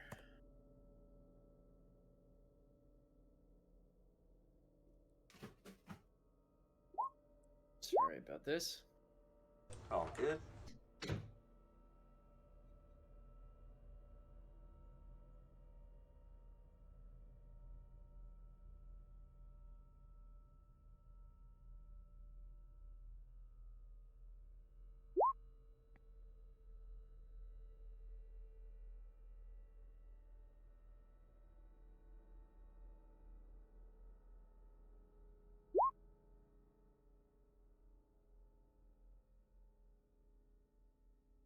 Oh no. Okay, here we go. Oh, thanks for moving my token, Muckle. Appreciate it. No worries.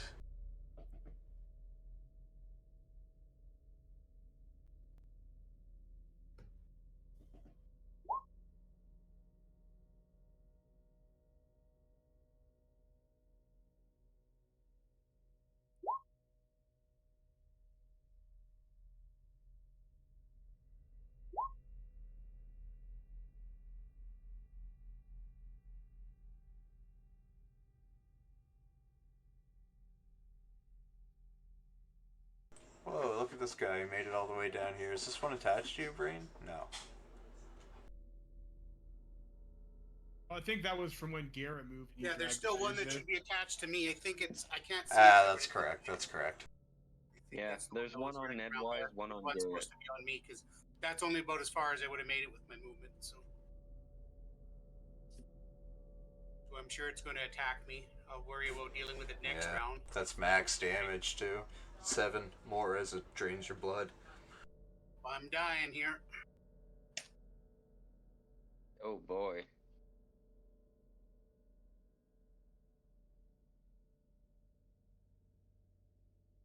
This is gonna require at least a short rest. If we can get through it. Okay, Nettie, it is your turn. Oh, you little faith. Oh You goodness. can hear the shrieking of crackling and the stench of burning flesh as all these Stirges are being burnt alive upstairs. All right. Am I being attacked at all, or am I just still like running? There's still one attached to you. Okay, bonus action disengage, and I'm just gonna keep. I'm just gonna yell. Are we running to the bottom or just to the next flight? So as long as you don't kill this thing, it's gonna keep sucking your blood, even if you disengage. Okay. It's like attached to your skin, like a leech. Oh shit. Okay, I'm gonna Stab it, Nettie. Stab it. I'm gonna try to stab it. All right. Oh. Wait, I get to reroll ones. Oh yeah. There you go. 21 will hit. Very useful for you. I can't see in the dark, but I get to reroll my ones. Oh, not just 6 piercing. Sorry, I didn't take off the sneak damage. You're free. Woo! Freedom! Freedom! Alright, so 6 piercing. Yeah, he's dead. You killed him. You're good. He falls to the floor, lifeless. Alright, I'm gonna yell, are we going to the bottom, or are we just heading to the next floor? Let's run till we can get him into the open. Yeah, I think once we clear him out, we can figure out where the book is. So just head to the next landing? We've pretty much lost the advantage of stealth for this I know. this adventure, so we'll probably just need to get to a place where we don't die and then just go in with brute force. So Alright, so I'm just gonna continue running down the stairs to the next landing. Okay, you can make it all the way to where Brain is. Alright, and I'm gonna stop. That's the end of my turn.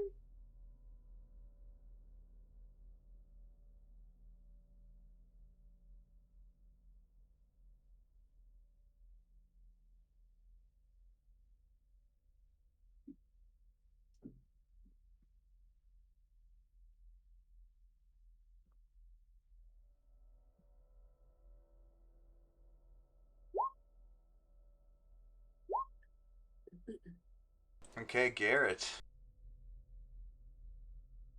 To hopefully hit this with my rapier, or I'm going to probably die. I'm going to try to kill the Stirge that's on me while I continue to run down the stairs.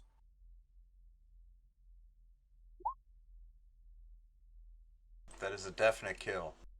Okay, and then I have my movement of 30 feet and bonus action dash for another 30 feet to keep running down the stairs. So I'm not sure how far that would get me here. Let me just take a quick look.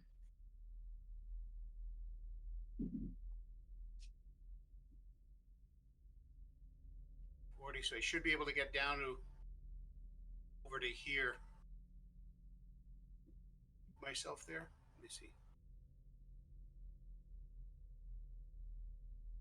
Yeah. And that's end of turn for Garrett, who's looking in very rough shape.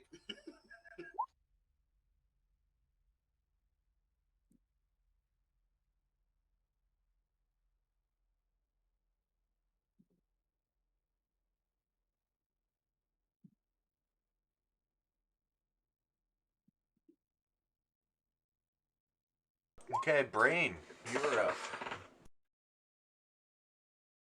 I'm gonna go 1, 2, 3, I guess 4, and stand behind Sirius. Can I see any enemies? You cannot. You can't even. It doesn't seem like they're making it past the fire, although it sounds like they're trying. Okay, and then I will just go back down the stairs and hang out with Nedwise with the bonus action dash, and I'll take the dodge action. Okay. Whoops, that's Nightcat. She just left the chat, I think. Oh, she's back.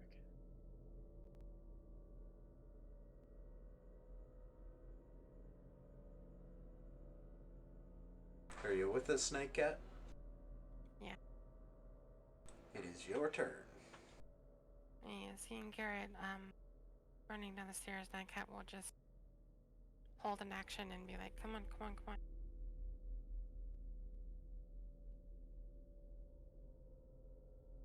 That's my turn. Alright, what action do you want to hold here? Just like keeping the window open, or? Hold an action to attack anything that comes out. Oh, okay, right on.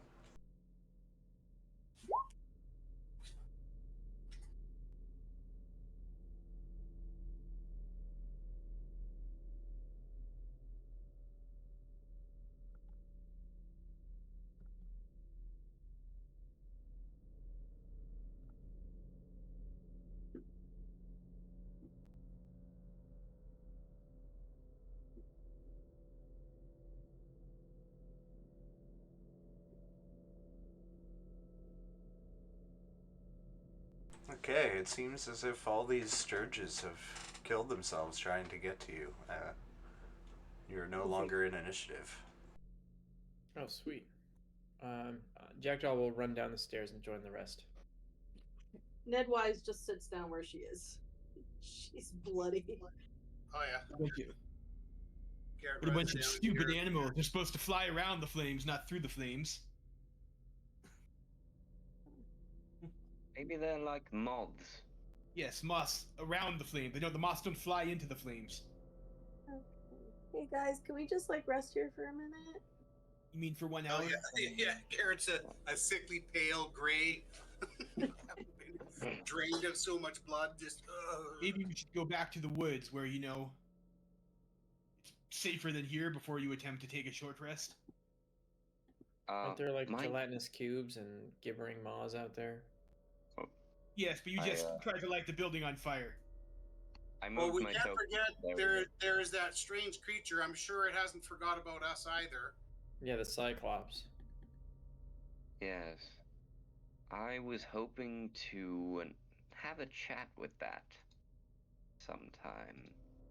Go Well, ahead. if it- You're my guest, sir. If you think you could talk to it, go ahead. If initiative is ended, We'll then just maybe sit it's not here. an enemy. Well, Garrett's a fan of taking a tactical retreat because I'm near death. So perhaps you two could wait it, take a short breather, just outside the manor, and then return to us and once you're recovered. Or This we is could all a get mostly Garrett together is and talking we out the all window, fight. and he's definitely he doesn't have enough left in him to stay in a fight, anyways. This is mostly a scouting mission. We shouldn't be engaging in combat if That possible. was exactly what we tried to do, and that fell apart. So Yeah. So we know we're gonna have to fight things. So now if we go in knowing we gotta fight, we know that. But now we know to stay together and fight the things. But can you let us like heal up a bit and then we'll come help? Yes. I'm wondering if we should stay behind as well, wait for you two to recover, or Yeah, I should think we just... Definitely safety in numbers at this point, considering like we know there's things that are gonna attack us, so better we all be together and be ready to fight. Yes. All right. I suppose we should take a breather. I mean, these things weren't strong. There was just a lot of them, so one or two of us was going to get easily overwhelmed. But all of us together, we should be okay. yeah, I guarantee you, if we had stayed to try to fight him, we would have died. Even as we fleed, we nearly died. So there was just too many of them. They weren't tough, but the numbers, right? Yeah. Yeah, I heard them. I could hear them. Especially when they turned to ash. That was or rather So- just charred to death. Is the party heading back to camp? Yep, we're heading back to camp. Much as I would like to make use of our time, I think that would be prudent. So you arrive at camp at about 2:30 in the morning. You can rest here, long rest until the sun comes up, if you'd like. Garrett likes that idea. Although he's aware we need to keep a watch out, so he's definitely, even as tired as he is, says I could probably take like an hour or two of watch and just kind of peruse the perimeter before I try to rest for the night. Because I wouldn't be surprised if something tries to track us down tonight. Yeah, but I think you and Nettie. I'm not in charge, and I didn't want to boss anyone around. If I take a long rest, I'll recover my magic. You hear light snoring coming from Nettie already. Yeah, I'll stay up. I'll stay up for 2 hours. And keep Find watch. familiar. What's that, Brain? So does one of our arcane tricksters happen to have our find familiar for scouting? No, I did not take that.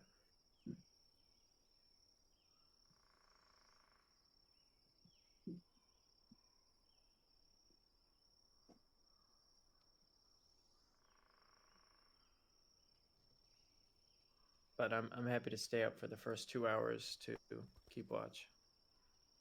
Yeah, I'll take a shift here. Yeah, I could take a shift. Great. We'll have the 4 people who aren't injured take the shifts. Seems reasonable. Cool. Yeah, so all your bases are covered here. You can long rest, and then that's where we'll wrap the session for the week. Okie dokie. Well, Yay! I didn't kill anybody. Yay! Well, I didn't kill anybody we needed to. Any humanoids, anyway. Not yet. Not yet. It's still early. It's on the table. Time for future Daddy 2, when you open a door and you see a bunch of creatures on the other side, close the door immediately. It shouldn't take more than a half a second to do it. I closed it right away. They're fast. Attempted. All right. Well, hopefully part 2 we can make some headway. Yeah. I keep using my eerie token on the quest givers when I should really be saving it for missions. That's all right. It's rather useful. I can remote view for 1 minute and then it's destroyed, and I can telepathic message as much as I want. Just 25 words and as an action. Is that from your race?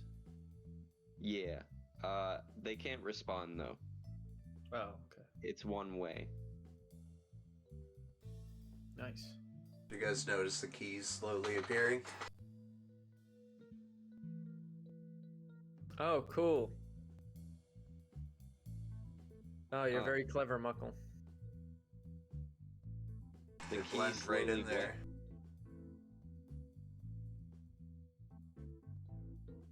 Each time you get a key, I put it on the this front page. Oh, I didn't notice that. That's what that was. Nice. These are the keys from the Golden Vault. Oh my gosh.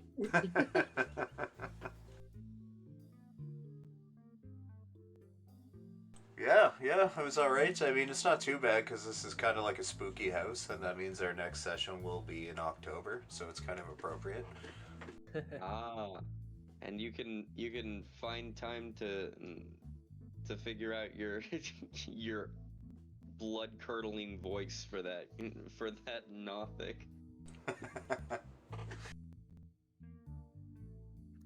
Yes, well, now that we've lost the element of surprise, the planning stage of this should be a lot easier. Yeah. Well, we still have the drop on anything that was not alerted. Just we have a Nothic to deal with in the meantime. I think you it's don't more. think the Gnostic that's living at like the creepy wizard's house is going to notify the creepy wizard that we tried to jack his shit? Yeah, exactly. You think like if Garrett was a creepy little more wizard's house? melee related, I might have tried to push that guy off because the third floor was open, right? So I had thought about that, but he's not strong, and I don't think Nettie's particularly strong either. So Oh. Yeah. that would have we could have dumped him off and dealt with him like that. If we were playing a stealth game, we'd be. This would be like the alerted mode. This is the enemies are alerted, but it must have been the wind. Yeah, most stealth games you try going in sneakily, and then someone sets off the alarm. You're cleanly spotted by an enemy, so we took a long rest after, so you'd expect them to be ready for an assault or another break-in. So Yep, instead of they're leading certainly with gonna the tighten up. sneakies, you need to lead with our fighters. You don't have any Whoever- fighters, we have rogues. Oh, we have like tricksters with spells and some people have that are hex. like, yeah. Well, we're definitely a ranged group, so melee is not the best. So in retrospect, going up the tower was a risky Yeah. move. Yeah. We might have been I better can- to try to come in from a The different outside. Like the thief has second story work that may have been useful. Yeah, we should probably try and approach this from a different angle next time. Yeah, I mean, we can spend a few more minutes and develop a light plan if you guys want while you take your long rest, while it's fresh. Or we could just go Yeah. in and try and frag everything like a standard dungeon crawl. You know, the stealth thing doesn't Yeah. seem to be working out too well for this group. Yeah, I was basically that's what I was basically thinking. We go in and we just clear floor by floor. Yeah, but what if you accidentally kill Marcos and don't get paid again? Well, then we're not gonna give them the fucking book. We'll just sell it in the black market. I got contacts. keep getting jobs that seem to be just beyond what we're capable of. I think maybe we can rise to the occasion if we just find the right angles of approach. I would recommend doing this one by the book as well, as you've been hired by two parties to complete this quest. Valis has hired you individually from the Golden Vault, who has hired you separately. And Right. Maybe this latest mission is some kind of tell of your standing of them. They sent you in here where a previous group of their operatives have already died. Yeah, I have a feeling that we're gonna have to be stealthy. Like, I don't know if we can just bash our way through this one, because we already had to retreat once. And I definitely think it would be prudent of us to take a stealthy approach. I was what I can do, something that I can do if push comes to shove is use my position of privilege and set up a meeting, set up an audience with the nobleman himself. perhaps, but it sounds like he might be possessed, and if he's surrounded by all these celestial monsters, I'm not sure they're gonna respect customs of nobility. You know, like a Stirge is gonna open the door and then just attach itself to your chest. They've now had two assaults on their mansion. I don't know how receptive they'll be to talking to anyone at that. Right. But if we look at the map, like, there are so many windows and doors. There's these chimneys. Like, you know, we should divide and conquer. We should try a different approach, because, you know, this basement sounds pretty suspicious to me. The crystal room and stuff. Like, we went into the third floor. I don't know if we should have gone that way in the first place, but that was my original gut, was to go down there. But right. I mean, obviously something's going on in the third floor ritual room. The ritual room is definitely going to be the most, probably going to be the boss encounter, if and all, you know. Well, I don't know, but it's certainly heavily guarded, and we can assume that if he can summon celestial beings, that, you know, they'll be restocked of enemies by the time we get back. So maybe even more so, Yeah, probably more. So, down through the chimney, check out things, get onto the roof of the building.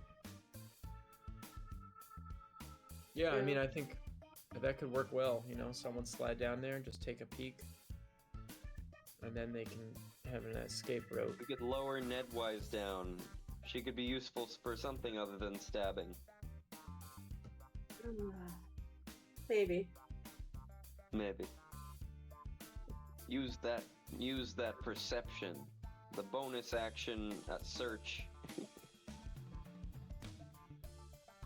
That is pretty handy. You can action search and bonus action search. It's amazing. Well, you definitely use that. What is it, like I have insight? What was that special thing I have? Oh yeah, ear for deceit. That's specifically if someone is lying to you, or like if you're trying to determine whether someone is lying to you. Insightful fighting. Insightful fighting. You get sneak attack if you don't have another ally within 5 feet. Yeah. Yep. Alright.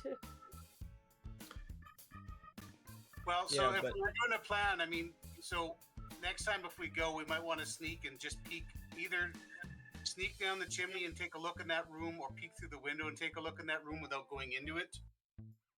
Yeah, I agree. And if we do the chimney too, we can get into this room here, which takes us down the stairs to the basement.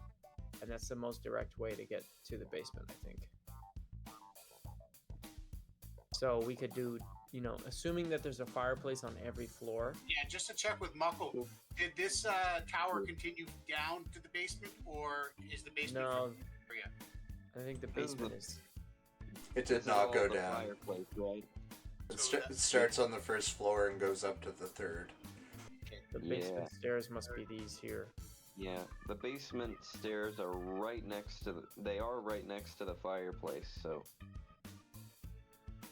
Yeah. So I think So this is like As the poorly- stairs to the basement. as poorly as it went at the casino, I think the idea of having like 3 separate pairs, 3 different teams, kind of worked well. Now, if this is more combat oriented, maybe that's not such a great idea, but I do think that I we mean, should consider multiple any angles. pair of us, if you go in a room and there's 14 Stirges, the likelihood that any 2 of us could even survive, that's highly unlikely. Right, Like- that's true.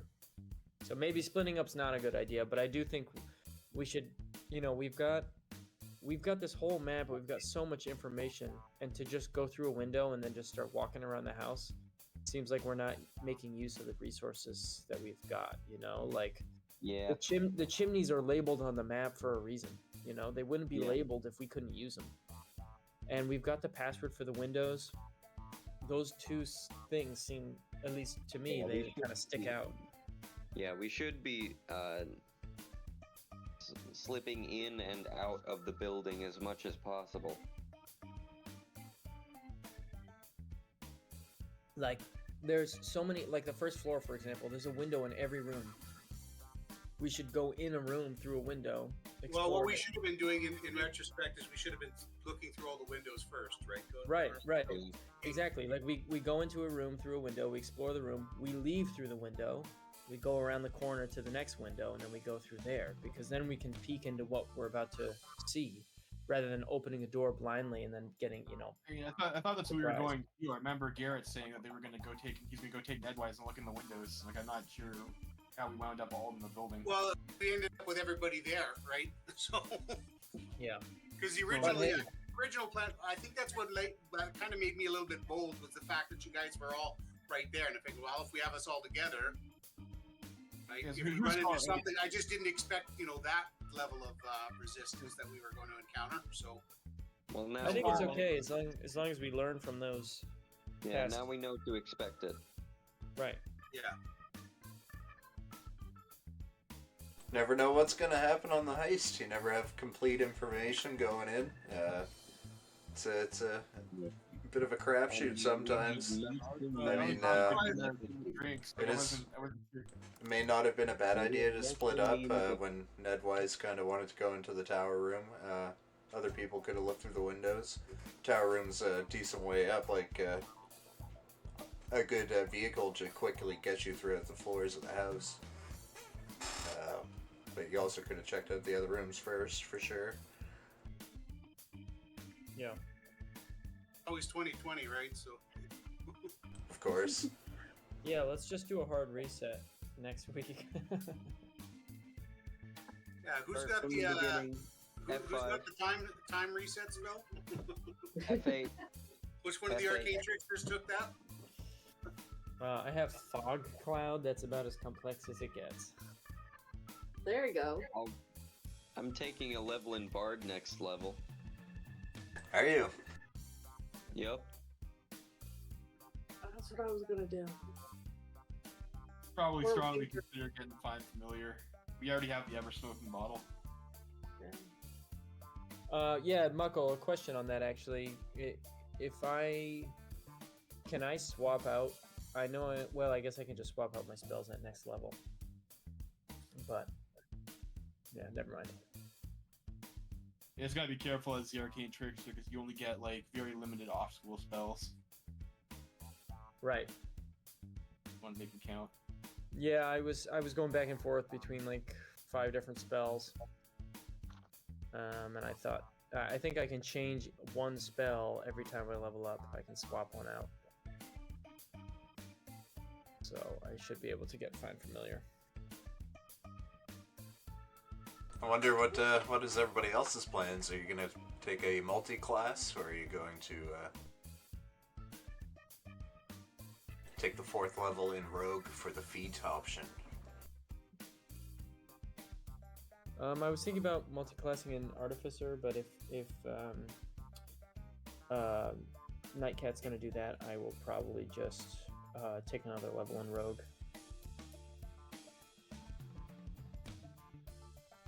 Yeah, I'll just take the feet. Bard. It's either that or go 1 level ranger. Yeah. What? Generally speaking, is it better to take the feat or the ability score increase? Depends on how your stats are, really. Yeah, that depends on a lot. Yeah. Multi-classing before level 5 is also, you better know what you're doing for multi-classing before level 5. Yeah. You have to have like a really solid plan, or you're gonna kind of mess yourself up. It's not that you'll mess yourself up. That's a bad way to put it. It's just like you'll miss certain opportunities of your class. Right. Yeah, I don't got need a that. 16 in charisma. I'm probably gonna go with message and minor illusion as my spells. Charm person, dissonant whispers, healing word, fairy fire is what I'm looking at. Are you gonna be a college of like whispers or something? College of lore? Yeah, we already got minor illusion on someone else, so I'd probably avoid minor illusion. Alright. Yeah, for what College it's of worth, I Glamour. already have. I have message, minor illusion. Yeah, but now we can have multiple sources of message. Yeah, We can relay. that's true. Like, you probably really want Mage Hand, I have Mage Hand. preferably telekinetic. Yeah, I've got the You advanced got Mage Hand trick, from my right? class. Yeah, Mage Hand. That's good. I could also go with friends.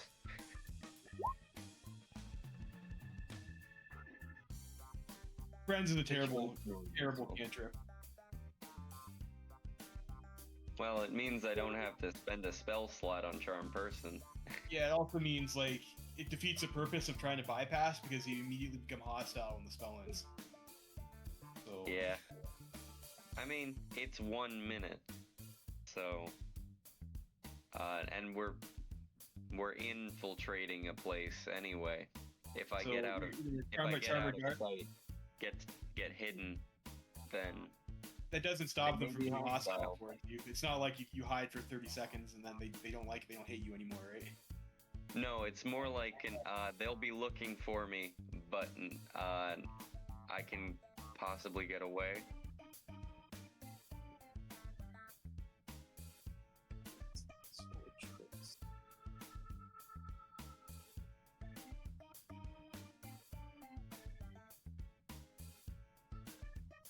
Which class gets passed without a trace?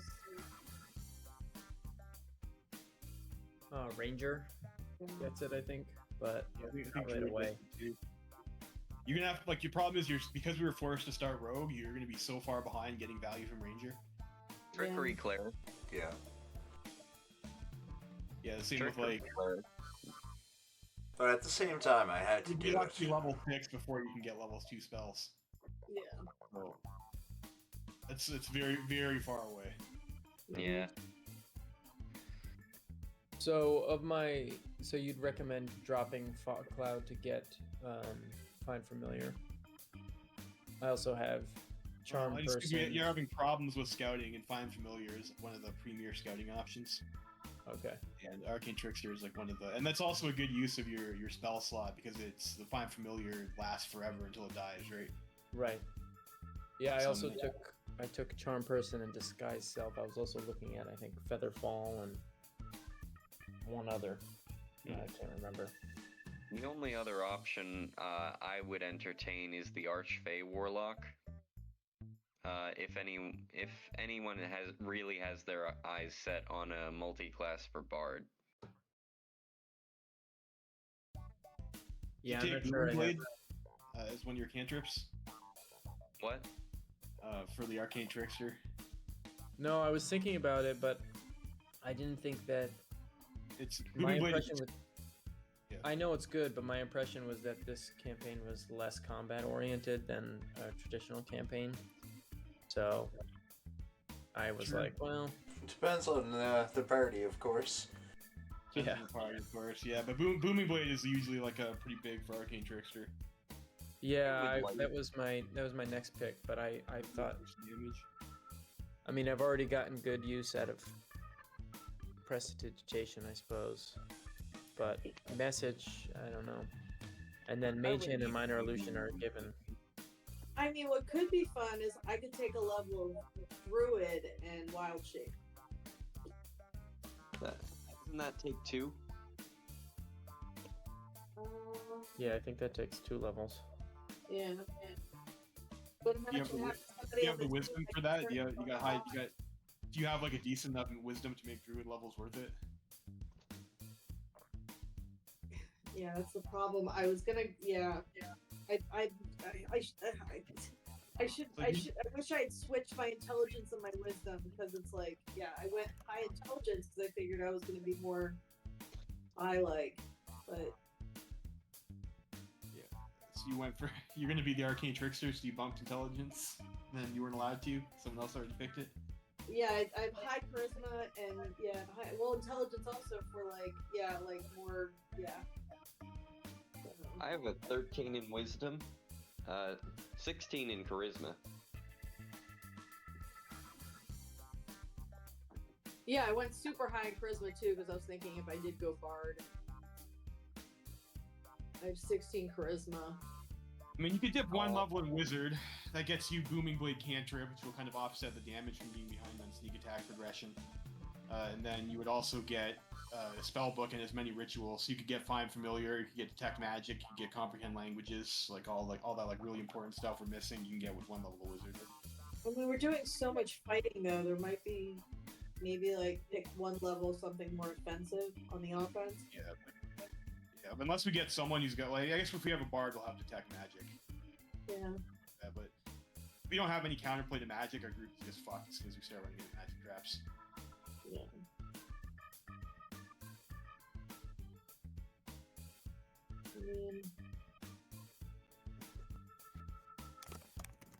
I could definitely take warlock.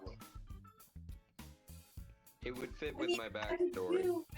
I could take one level of fighter and get, right away you get fighting style and do archery.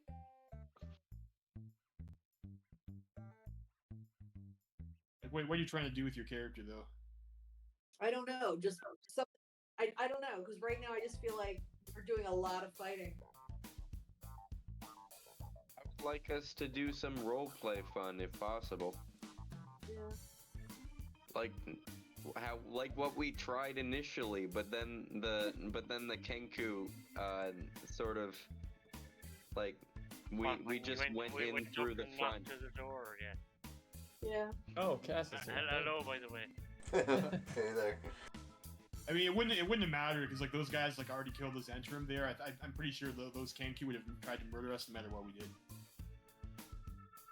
I know, and that's why it sucked.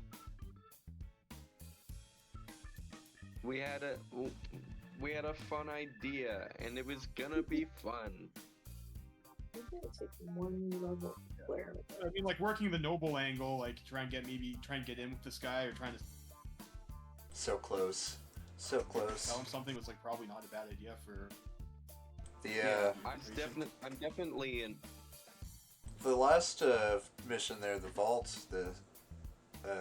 what was it? The Afterlife Casino. That was pretty fun. There were some good ideas thrown around there. I like the idea of greasing up 8 mastiffs and letting them go as a diversion. I thought that was pretty funny. I think it would have been smarter for that one. The play, in my opinion, would have been to get somebody arrested through the screen and then break them out of prison, and then maybe hold the leader hostage and have him call his guards in one by one to incapacitate them, and then deal with the theft. Yeah, there's a couple different ways you could have done it, honestly. And you're so close to getting it too, and the fucking one person that happened to have their hands on it owned the place. It was so unfortunate. If the person been knocked out rather than killed, we probably succeeded. Yeah. Yeah, well, we still wouldn't have had the money. But we already had the fake one swap out. All I had to do was swap out the fake one with the real one.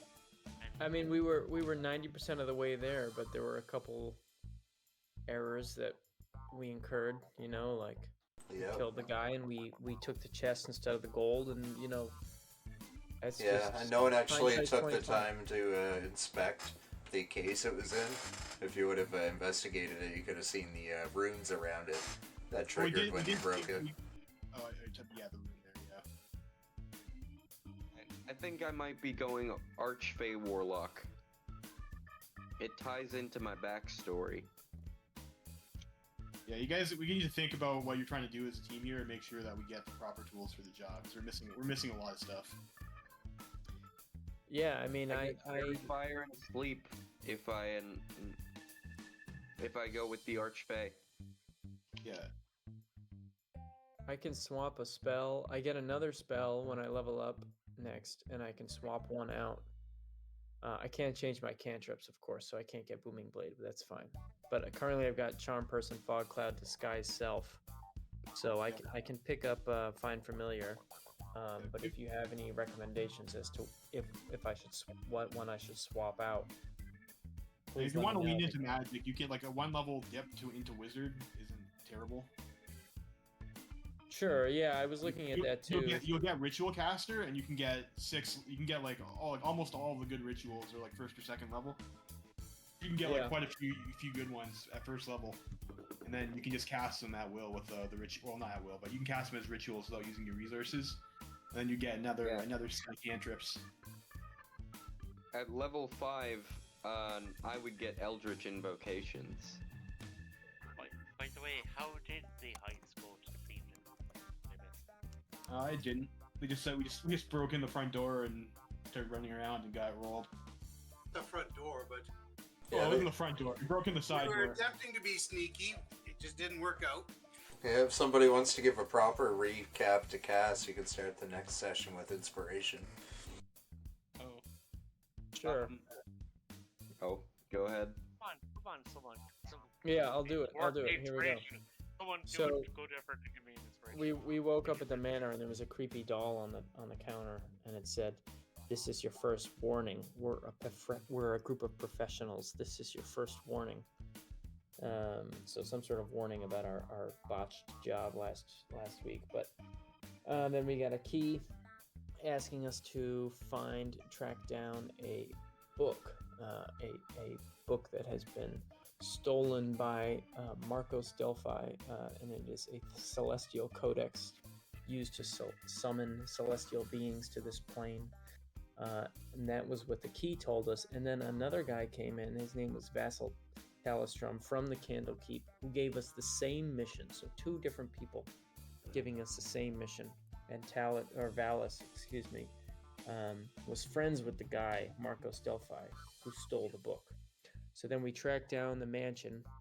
On the way to the mansion, one of the adventurers who was previously hired to find this guy, we spoke to their disembodied head.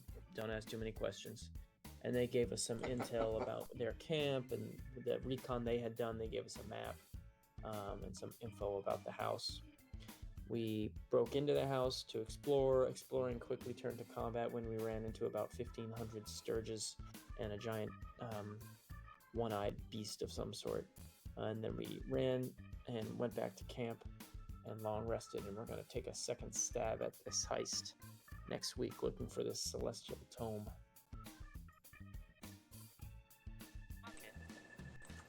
Hell yeah.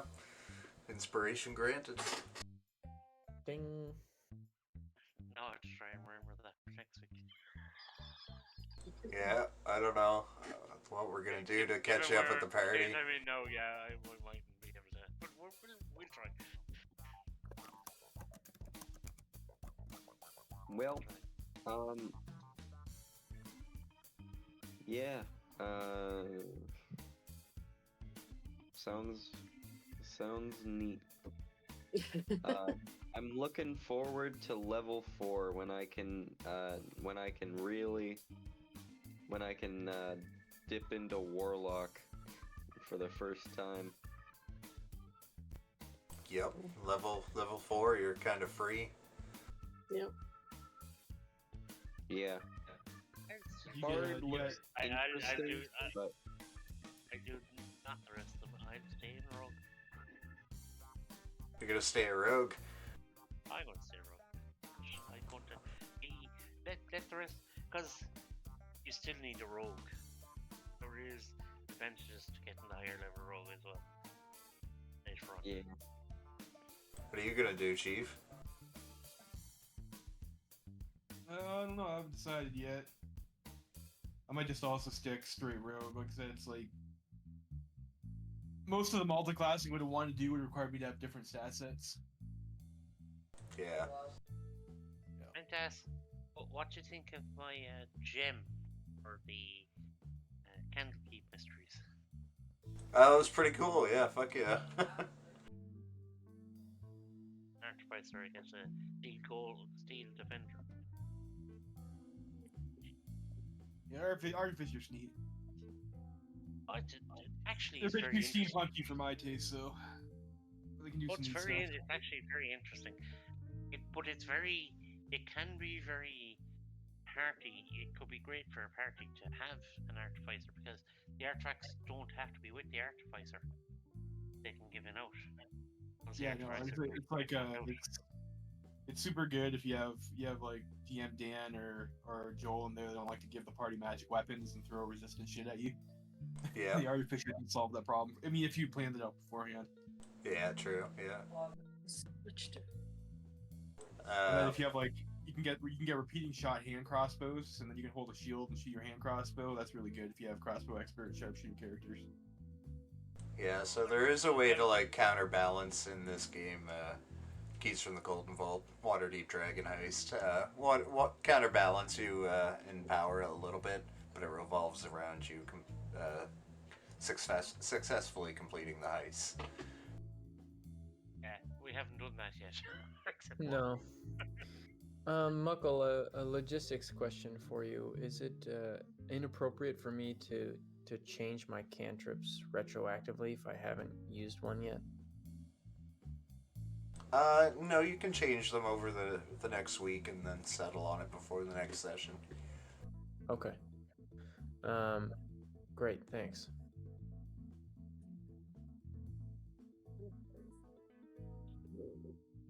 I'm gonna be using my Eerie token better.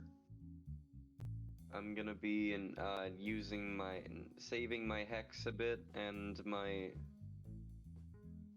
hopefully get an opportunity to use my disguise self. I will be honest, Muckle. I do feel most of the things he's done so far haven't given us the time to plan. They're usually not as rushed. Yeah, that's one thing I have kind of thought too. Is like, you know, if you get a map and you're supposed to pull the heist the next day, your probability of success is incredibly low.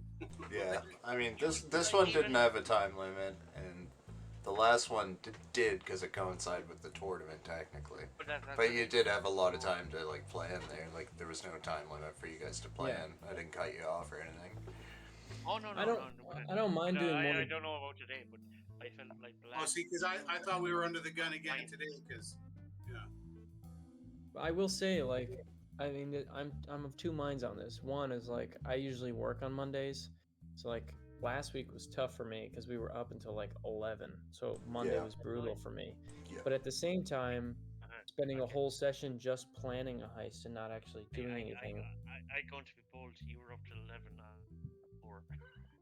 Yeah. Yeah, that's pretty late too. Well, that's what you get when you sign up for a heist campaign, right? Like, there's a significant portion of your gameplay is going to be planning. No, I'm just saying, like, the flip side of that too is like having one session where it's just planning also is, you know, the heist part is right. The heist part's the fun part. If that's the crucial part, then you should focus on planning a bit more for sure. But like tonight, you guys could have stayed at that camp and planned as long as you wanted to, but you chose to go now into that the I know house. we're not under the gun, I'm of the impression that we probably might head back to town and waited a couple weeks before we hit it again. Like, why would we? They're going to be expecting us tomorrow, but if we give them some time, that gives us time to plan and time for them to lower their guard again, right? So, what are you gonna? It's also time to go watch them and look out for stuff going on and look for weakness. Yeah, you probably don't want to go back to town. You probably want to set up, see who's coming and going, get some. No. Well, town's not that far from where we are, though. Like it was an 8-hour walk. 8-9 hour trek. Set out an OP. Yeah, I mean, he probably wouldn't be too happy if you delayed. Like, he said that situations are dire, but he didn't say, like, you have to do it by this time and this day or anything. Yeah. I shouldn't be involved, but sorry, I'm talking. Right. As long as we do it before we go to the next after, okay, right, Lucky? That works for side quests. Yeah, I don't know. Like when I did I had like one heist adjacent thing that we ran. It took a 3-person party an hour and 45 minutes to plan the move. With just 3 people. Yeah. I mean, And a that whole was- session not planning your heist is not a bad idea, but again, it's totally up to you guys, and I'm trying not to like guide you in one direction too much. Other. I think that would be great. It That is would be also great. sort of hard. It's also sort of hard. So many people. So many people. Harder to plan, you know. Yeah. And, like no one's really running the planning sessions either. Yeah, I know. I was It's hoping that free for all. Nightcat would take the lead on the planning a little bit more with everybody's input, but that didn't really happen. But I don't know. Yeah, I mean, it seems like she was having kind of a rough night. But, Yeah. but I also think that, you know, going forward, spending more time on the planning's not a bad idea. You know, like especially if there's no time crunch on the mission.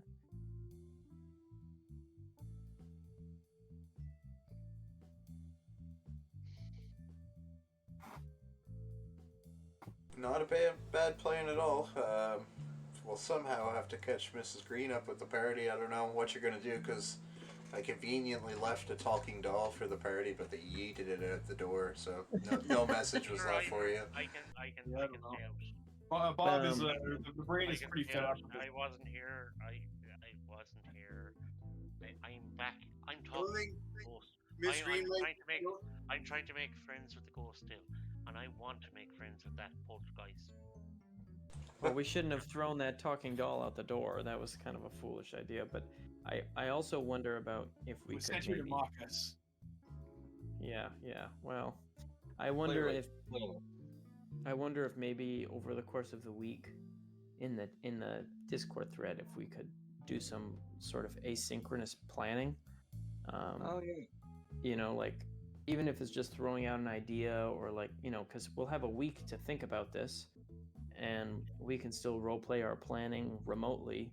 And so if we put a couple ideas in the chat here or there over the course of the week, when we come in on Sunday, we won't be starting from scratch all over again. Maybe we'll have something to build off of. So if you that's going to be my suggestion to the group, is if you think of anything over the course of the week, or if you have any ideas, I think honestly the crazier the better. Like if Muckle really liked the idea of greasing up 8 mastiffs and letting them loose, like I said that as a joke last week, and he thinks it's one of the better ideas. So Let's do it. right, so like the crazier the better, right? So I think if we can, and that way we can have everything written down too, so it's not like 8 people talking over each other. Yeah. Yeah. Or alternatively, even just like keep a notepad or like something on the computer. You type ideas. Because it's still cool to like. I do enjoy the role playing sessions. Are you guys trying to like plan it? Yeah, of course. And But it's good. It is kind of funny to me how frustrated the brain is. He's just like, "What the fuck is this?"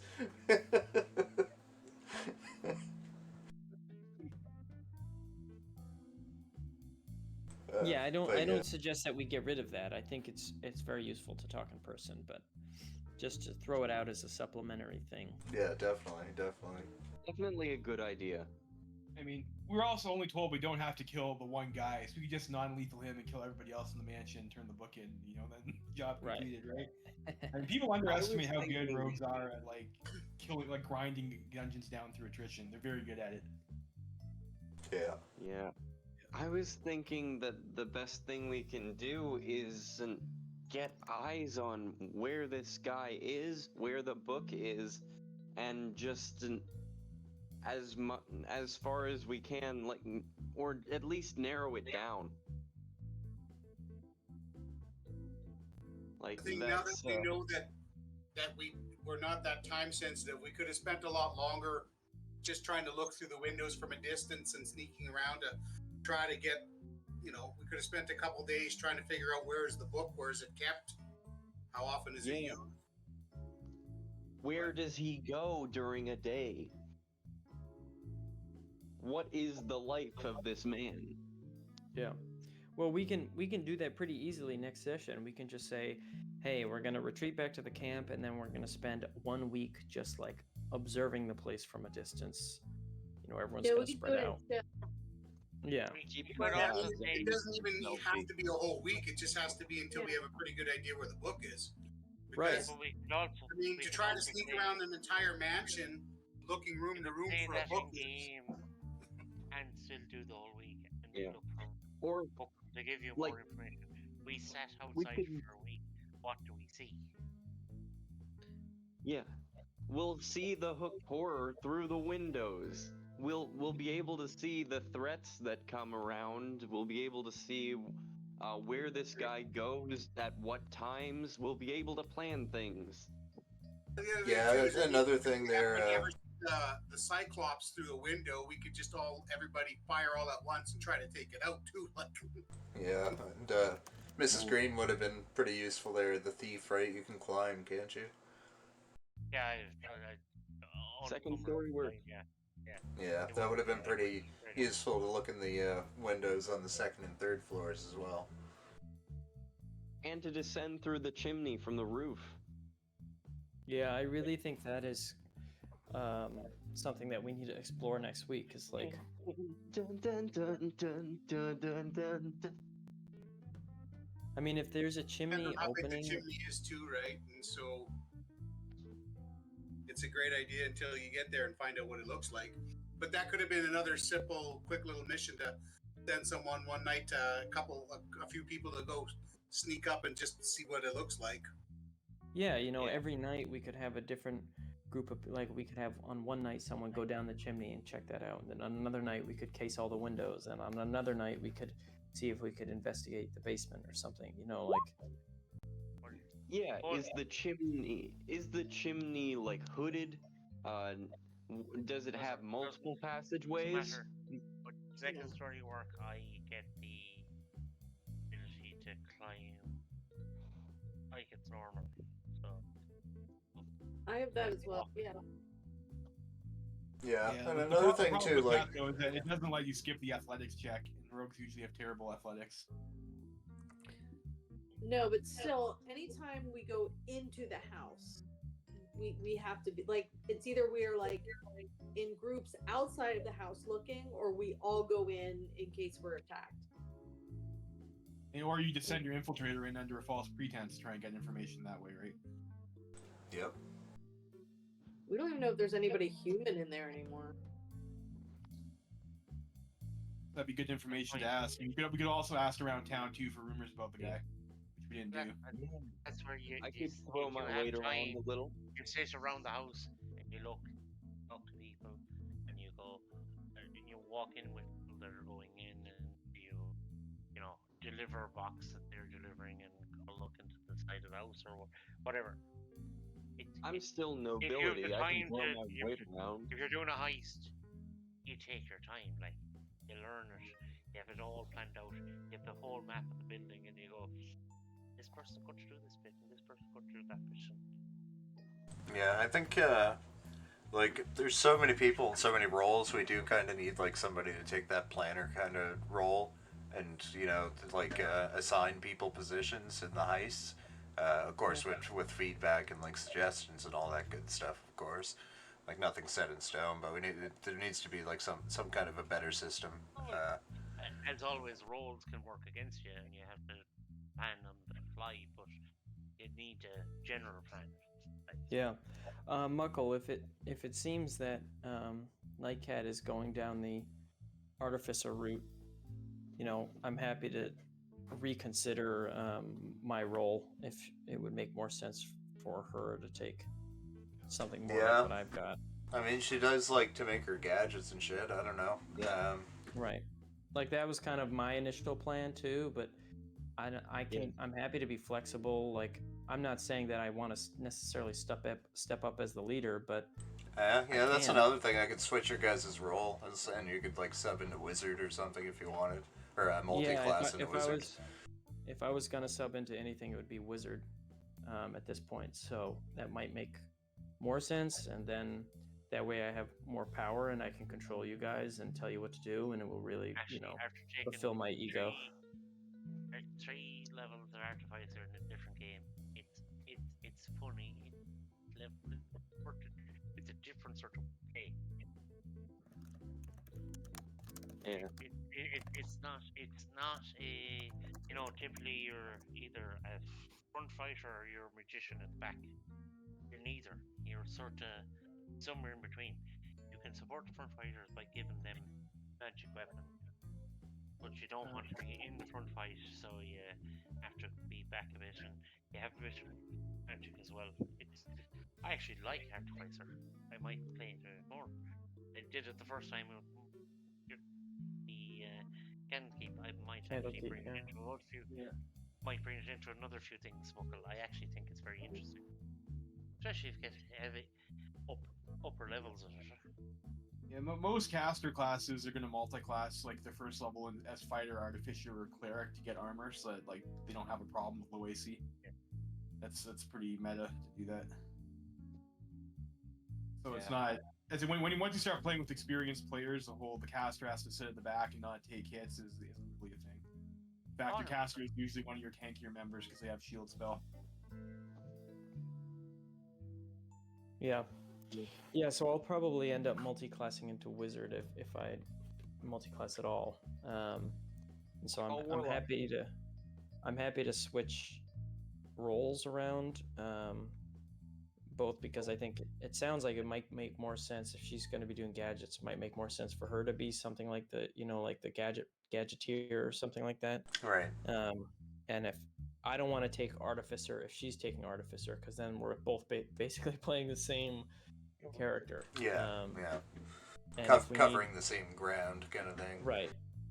So I'm happy to take over the role as the planner. I can't promise that I'll always be good at it, but I'm happy to throw that out there if we think it would be useful. Yeah. All being good at it, it's just having a plan. Right. Like, I also we're never going to be perfect. Right. Another I also want to be clear. Like I'm not trying to say that I need to take this from Renomi. Like if she wants it, she can have it. Yeah. Like, I'm not trying to force this switch. No, we'll definitely talk to her about it for sure. Definitely. Another thing is like pairing the right people in teams. Like the thief, Miss Green, paired along with Nettie, the infiltrator. Like one of you does the talking and one of you does the acting. Kind of like, you know what I mean? You guys would be a pretty deadly team to scout things out. Obviously, Garrett has the scout sub there, so he's pretty good at like scouting for danger in the initial scout. But infiltration wise, the Inquisitor and the thief would be great together. Yeah, like I said earlier, like we have all this information, we have all these resources, and like we're not, like combat wise, we're not the most fearsome group, so we have to play to our strengths, which is just thinking and planning and using the advantages that each person brings to the table. I think that's the whole idea of the heist, right? Is that you've got different specialists and using them when they're most appropriate. Yep. Turns out there's a learning curve for that, though. Definitely. It's a different campaign than where let's be honest. If we do D&D, most of us are. I am used to play. Shall we say hit first, hit last, and make sure you're alive by the end of it campaign. I don't know that's what I'm used to. So this is a very different campaign, and I'm not used to it yet. The heist games are very different than dungeon crawling. Yeah. I would feel I have to get used to it, and I know I am me. I talk too much. I plan too much. I go, and I act too much. I just go, let's do this. So I'm going to have to step back. I love the idea of my character and creating distractions and covering for the other party members, basically being the one who's out in the open while everybody else does shit. Well, I maybe, mean, like, one who's attention, the one that's the who's way in, in plain sight. The one that steals the object is never the one that has the object. It always gets passed on. Any, you know, even modern, they're doing like pickpocketing. You, the person doing the pickpocket, and as soon as they pickpocket, they're handing off to someone else. Because as soon as someone realizes they're pickpocketed, they're going to go to the person they noticed did it. And when they don't have it, they don't have it. So Yeah. they weren't pickpocketed. Even if you guys like would have closed that door, I'm pretty sure the Stirges wouldn't have been able to get through it. Well, that's the thing that kind of frustrated me because I thought, I mean, typically, I don't know why we weren't able to close the door right away, but you know, we went right into the initiative order and the Stirges started coming through. It's like, no. They I heard mean, you. That was a bit That's- frustrating that's- from a player that's perspective, roll like, initiative. because I mean, historically, you know, you peek in and if there's trouble, you close the door and you back off, right? So, but Yeah, I mean, this stair is pretty hard. Like, it swings inward, and there's 14 of them, and you guys didn't try to, like, sneakily open the door or anything. You just kind of barged in. well, So no, they we definitely were noticed. behind, we were trying to be stealthy. We were sneaking behind. We were trying to bypass that weird creature. Yeah, but if you want to, like, try to, like, do a different interaction, it's going to be a different roll, right? We need to learn the different campaign. We just need to learn. Well, I mean, the second we opened it, I told her to close it, but Yeah. Close it. Yeah, even on either of your guys' turns, you could have did it as an object interaction for free. I want to talk to the But by not. then we were already being swarmed by Stirges. Yeah, but So you got to close. Yeah, that, and that doesn't most make you of it lose your goes. object interaction, though. You can still close the door. Yeah.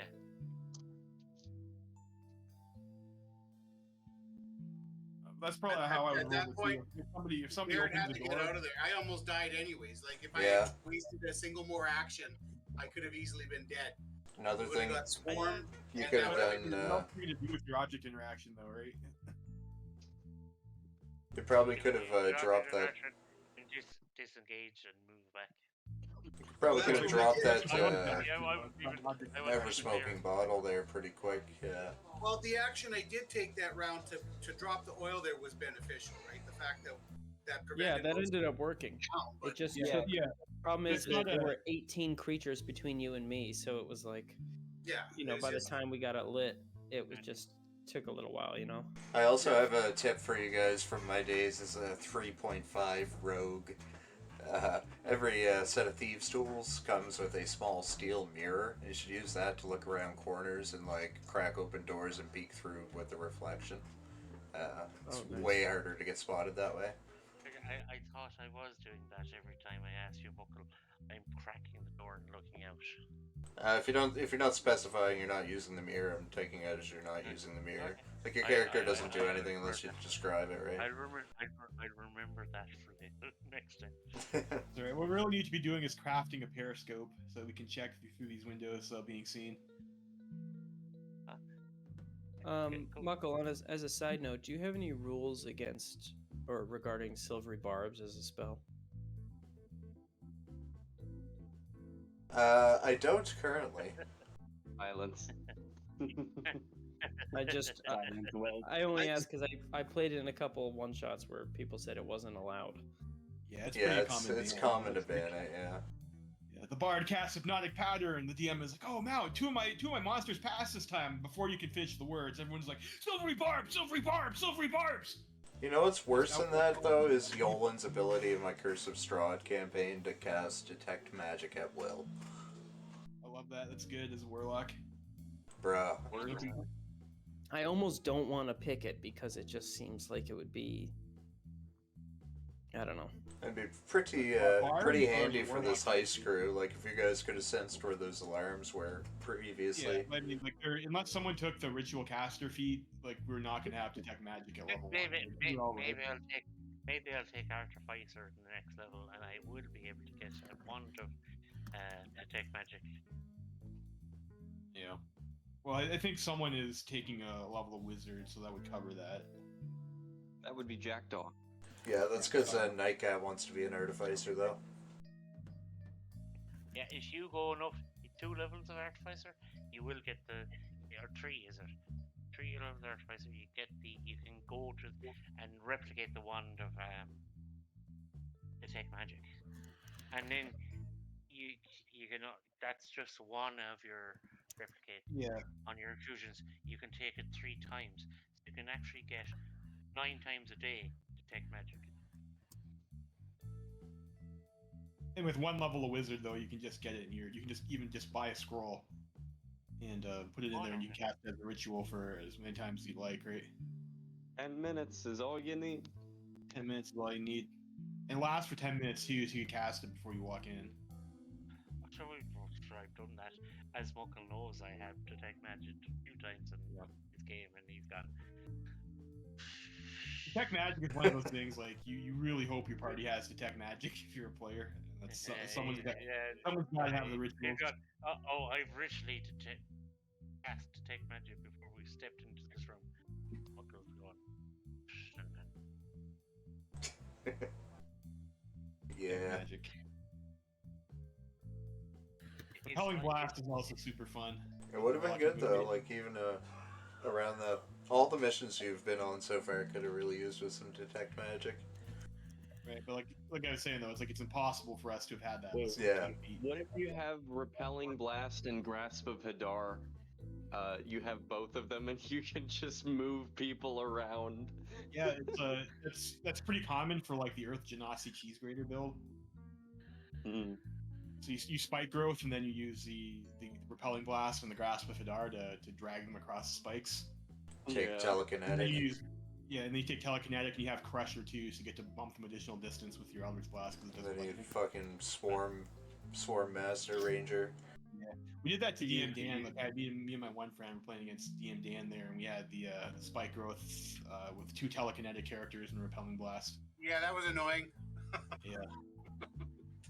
I know. I think about telekinetic blast. I was like, I don't know if you're able to push something that large. Like, yeah, Repelling Blast pushes I let anything. it go, but you can push it doesn't have anything in there. But there's a part of me that's like, no, that's you're not going to have the power to move something that big. No, the round we played with you, and you gave us we could have up to an ultimate magic item. So I had picked giant belt at 29 plus strength. And then one of the other guys I picked, what did they pick? They had like 23 perception, passive perception. Was every now and then on a one shot, I'll let people play like level 10 or higher, because why not? With the one shot wise, I see so many people run one shots. It's like you're level 1. I'm like, oh, that's boring. Like, yeah, it's really good for like horror stuff though, because everyone's so squishy. It is scary. Hey Muckle, I have a question about my character real quick. This one? Serious? Yeah. Alright, yeah. Do you count Hexblood as Fae? Because there is one listing that says they're Fae.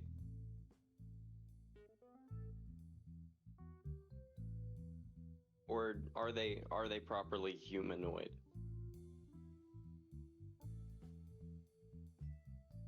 I'm just curious. Would it not be Fae and be humanoid?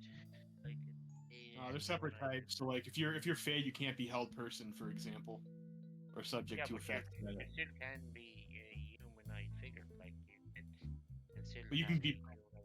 You're also affected by protection from evil and good. Yeah. So it's like a double edge. It's a double edge. It is a bit of a double edge. And magic. It is kind of unique among the race. I think Satyr is that way too. Satyr is not a humanoid. And the fairy race. Yeah. Yeah, I was just wondering if it was one of those, because I'd seen it listed as Fae before, and I thought that was neat. Yeah, I'll leave that up to you. If you want to be considered a Fae, you can be.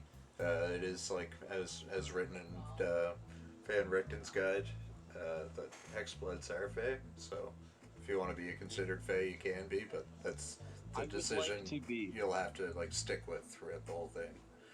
Yeah, I would like to be, because it fits well with my backstory. Yep. Yeah, for sure. Hence why I'm going with Warlock. Archfey.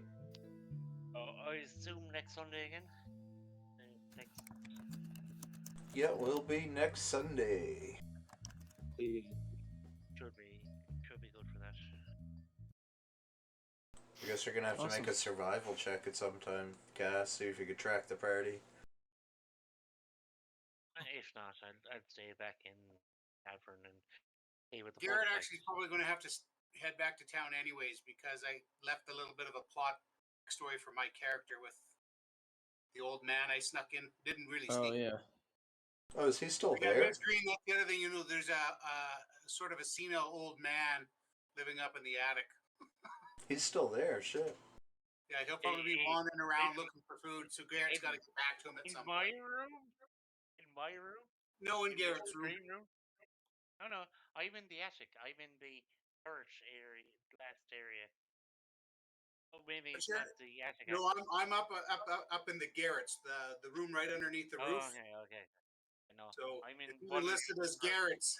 So I'm in one of the other thirds. There's a big storage area up there, and then there's Garrett's room up there. So I'm sitting there and I'm listening to this. You're all gone, and I'm listening to this noise and going, "What the?" Well, I was originally going to try and sneak them in and say it's just the poltergeist has been very active up in the attic. So. Well, I'm trying to make friends of Waterdeep. I still haven't managed. What do you have to do, Muckle? What do you have to do to make friends with Poltergeist? There is actually a way. I know. I just don't know it yet. I have to try something.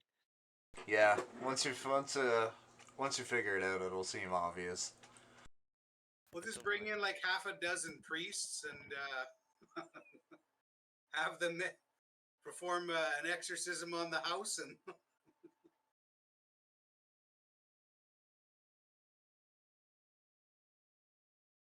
But like any ghost, I'm sure it's a matter of finding out its story and solving its mystery that keeps it bound to this mortal world. We're barely doing that with the mysteries, let alone the ghost.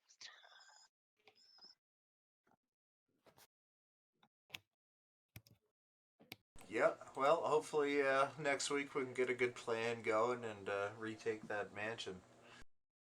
Yeah, we'll see. Fingers crossed. All right, good night, guys. Yeah, fun. Thanks. See you guys later.